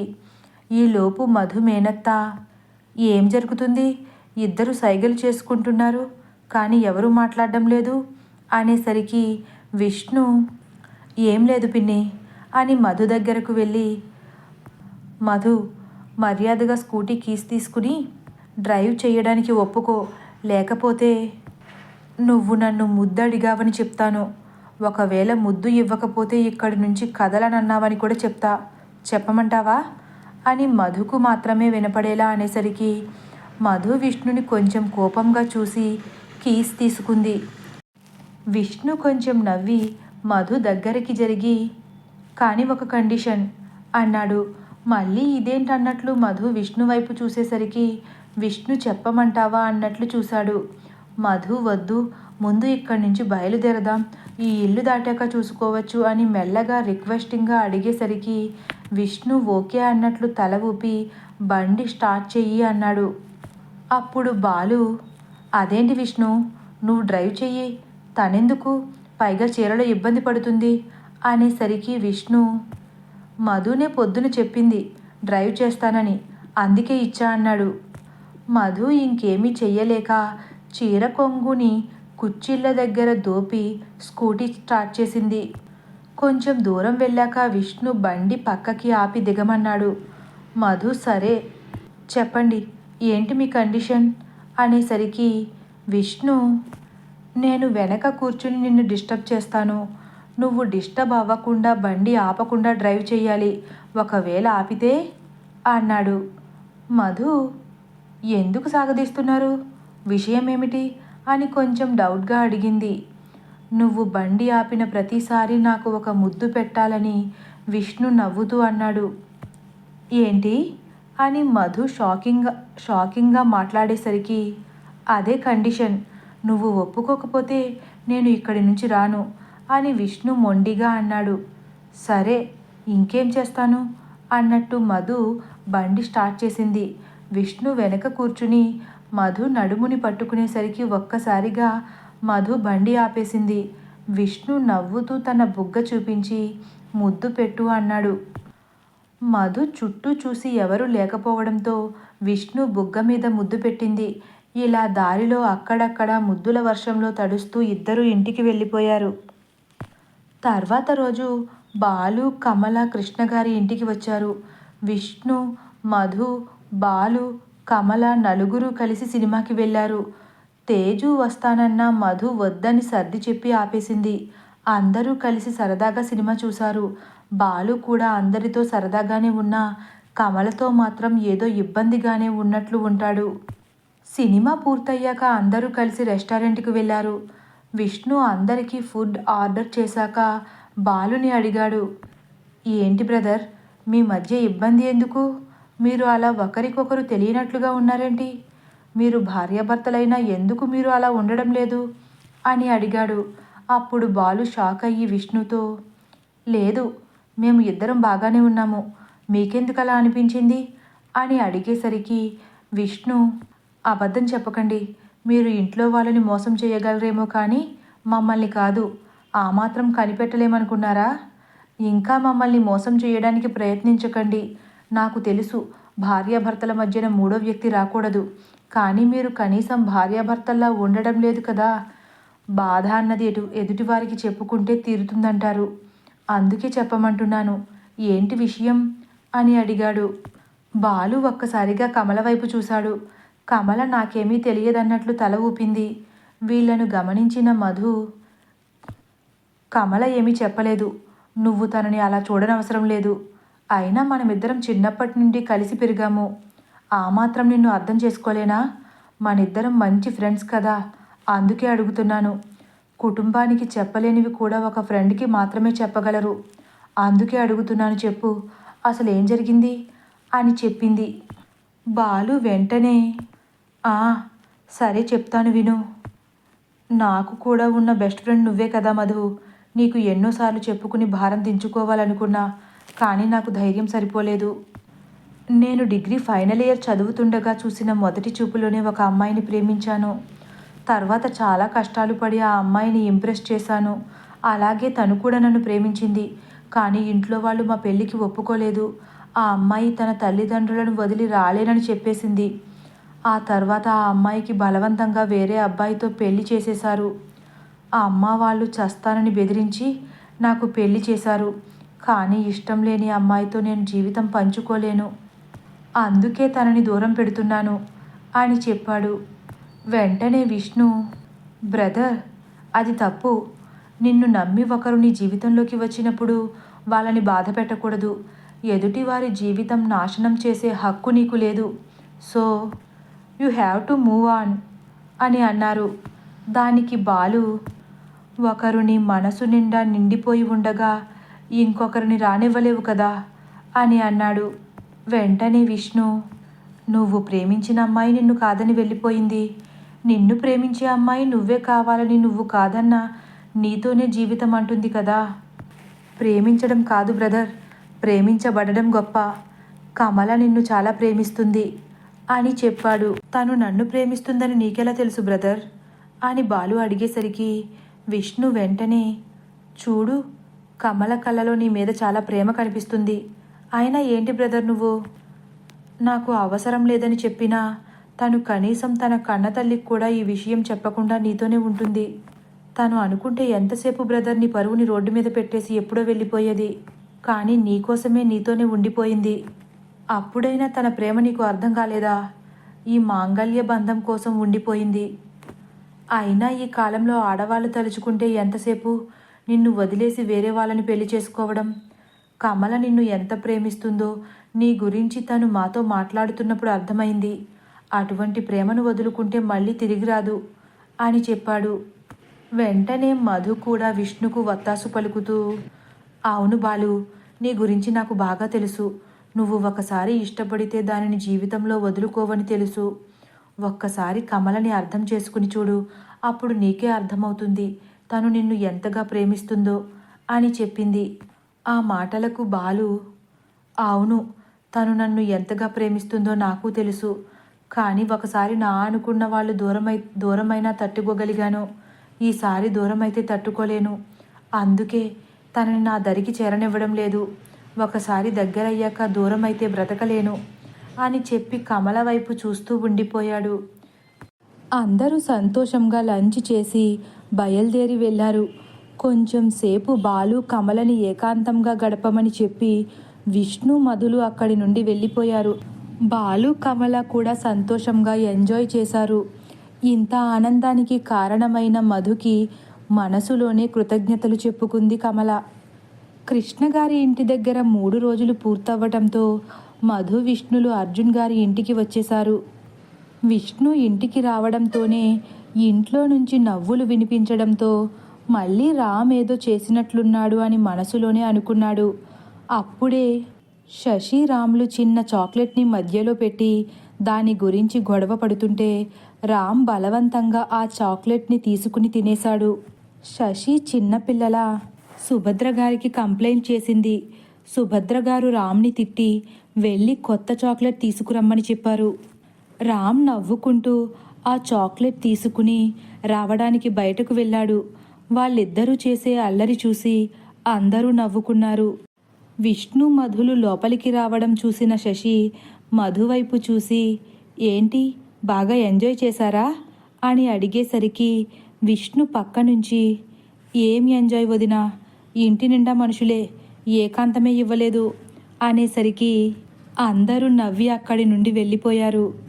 రామ్ సాయంత్రం ఆఫీస్ నుంచి వస్తూ వదినలు ఇద్దరికీ చాక్లెట్స్ తెచ్చి ఇచ్చాడు. మధు కూడా రామ్తో సరదాగా మాట్లాడటానికి ఎక్కువ టైం పట్టలేదు. పెళ్ళికి రావడం కుదరకపోవడంతో కాంతమ్మ గారు అర్జున్ గారి పిన్ని అర్జున్ గారి ఇంటికి 4 రోజులు ఉందామని వచ్చారు. రావటమే సుభద్ర గారిని పిలిచి కోపంగా, ఏం కోడలి పిల్ల, చిన్నత్తగారు ఇంటికి వస్తే కనీసం కాళ్ళు కడుక్కోవడానికి నీళ్లు కూడా ఇవ్వవా అని గట్టిగా కసిరారు. ఆ అరుపుకు భయపడి సుభద్ర గారు వెంటనే ఒక చెంబుతో నీళ్లు తీసుకుని వచ్చి ఇచ్చారు. కాంతమ్మ గారు అర్జున్ గారి పిన్ని. అర్జున్ గారి తల్లిదండ్రులు ఆయన చిన్నప్పుడే కాలం చేయడంతో కాంతమ్మ గారే అర్జున్ గారిని పెంచి పెళ్లి చేశారు. కాంతమ్మ గారు సుభద్ర గారిని పెళ్ళైన కొత్తలో చాలా ఇబ్బందులు పెట్టారు. సుభద్ర గారికి కూడా కాంతమ్మ గారంటే భయం ఉండడంతో ఆవిడ ఏం చెప్పినా మాట్లాడకుండా చేసేవారు. సుభద్ర గారి ఇబ్బంది కనిపెట్టిన అర్జున్ గారు ఉద్యోగం అనే కారణం చెప్పి కాంతమ్మ గారి నుంచి దూరంగా తీసుకువచ్చేశారు. అప్పటి నుంచి కాంతమ్మ గారు తన సొంత కొడుకు దగ్గర ఉంటున్నారు. అప్పుడప్పుడు సుభద్ర గారి ఇంటికి చుట్టం చూపుగా వచ్చి ఆవిడని ఇబ్బంది పెడుతూనే ఉంటారు. ఇంట్లోకి రాగానే కొత్త కోడలిని పిలవమని సుభద్ర గారితో చెప్పడంతో సుభద్ర గారు, అమ్మ మధు ఇటురా అని పిలిచేసరికి మధు బయటకు వచ్చింది. సుభద్ర గారు, ఈవిడ మా అత్తగారు, తీర్థయాత్రలలో ఉండడం వలన మీ పెళ్ళికి రాలేకపోయారు అని పరిచయం చేశారు. మధు కాంతమ్మ గారి కాళ్లకు నమస్కరించి ఆశీర్వాదం తీసుకుంది. పర్వాలేదు, అందం విద్యతో పాటు సంస్కారం సాంప్రదాయాలు కూడా తెలుసు అని మనసులో అనుకున్నారు కాంతమ్మ గారు. ఇంకా ఏదో అనేలోపు అర్జున్ గారు రావటంతో కాంతమ్మ గారు ఆయన్ని పలకరించి సైలెంట్గా ఉండిపోయారు. అభి విష్ణు కూడా రావడంతో వాళ్ళని కూడా పలకరించారు. అర్జున్ గారు వంట పనులు చూడమనడంతో సుభద్ర గారు కోడళ్ళు వంట పని కోసం అని లోపలికి వెళ్ళారు. ఈలోపు కాంతమ్మ గారు వచ్చి, కొత్త కోడలితో వంట చేయించు, తన వంట రుచి చూడాలి అని సుభద్ర గారికి ఆర్డర్ వేసి అక్కడి నుంచి వెళ్ళిపోయారు. ఆవిడ చెప్పినట్టే మధుతోనే వంట చేయించి వాళ్ళు మధ్య మధ్యలో కాస్త హెల్ప్ చేశారంతే. వీళ్ళు మధుతో వంట చేయిస్తున్నారో లేదో అని కాంతమ్మ గారు మధ్య మధ్యలో వచ్చి చెక్ చేసి వెళ్ళేవారు. వంట పూర్తయ్యాక కాంతమ్మ గారి కాంప్లిమెంట్స్ గురించి వెయిట్ చేస్తుంది మధు. భోజనం తిని అందరూ బాగుందన్నారు. కాంతమ్మ గారు మాత్రం, పర్వాలేదు, అదే నా మనవరాలైతే ఇంకా బాగా చేసేది, అయినా నీ స్థానంలో అదే ఉండాలి, ఏదో నీ అదృష్టం బాగుండి నువ్వు వచ్చావు, ఎంతైనా నా మనవరాల్లాగా ఎవరూ వంట చేయలేరమ్మా, పైగా నాకు షుగర్ ఉన్న కారణంగా ఏం వండితే కూడా మంచిదో నా మనవరాలికే తెలుసు అని దెప్పుతున్నట్లు అంటూ ఉంటే సుభద్ర గారు మధు భుజం మీద చెయ్యి వేసి, ఆవిడ మాట్లాడేదేమీ పట్టించుకోవద్దు అన్నట్లు సైగ చేశారు. మధు కూడా సరే అన్నట్లు తల ఊపింది. కాంతమ్మ గారు ఎలాగైనా తన కూతురికి అభినిచ్చి పెళ్లి చేయాలనుకున్నారు. కానీ అభి శశిని ఇష్టపడడంతో కనీసం విష్ణుకైనా ఇచ్చి చెయ్యాలనుకున్నారు. కానీ ఆ ప్రయత్నం కూడా బెడిసి కొట్టడంతో ఆవిడ చాలా డిసప్పాయింట్ అయ్యారు. ఆ రివెంజ్ ఇలా తీర్చుకుంటున్నారని అర్థమైంది సుభద్ర గారికి. ఈ విషయాలన్నీ మధుకి చెప్పి ఆవిడ ఏమన్నా పట్టించుకోవద్దని చెప్పి అక్కడి నుండి వెళ్ళిపోయారు. ఈ కాంతమ్మ గారికి ఏదో ఒక సొల్యూషన్ చూడాలని మనసులో అనుకుంటుంది మధు. ఇది చిలిపమ్మాయి మొదటి భాగం. రెండో భాగం త్వరలోనే అప్లోడ్ చేస్తాము. Thank you for watching.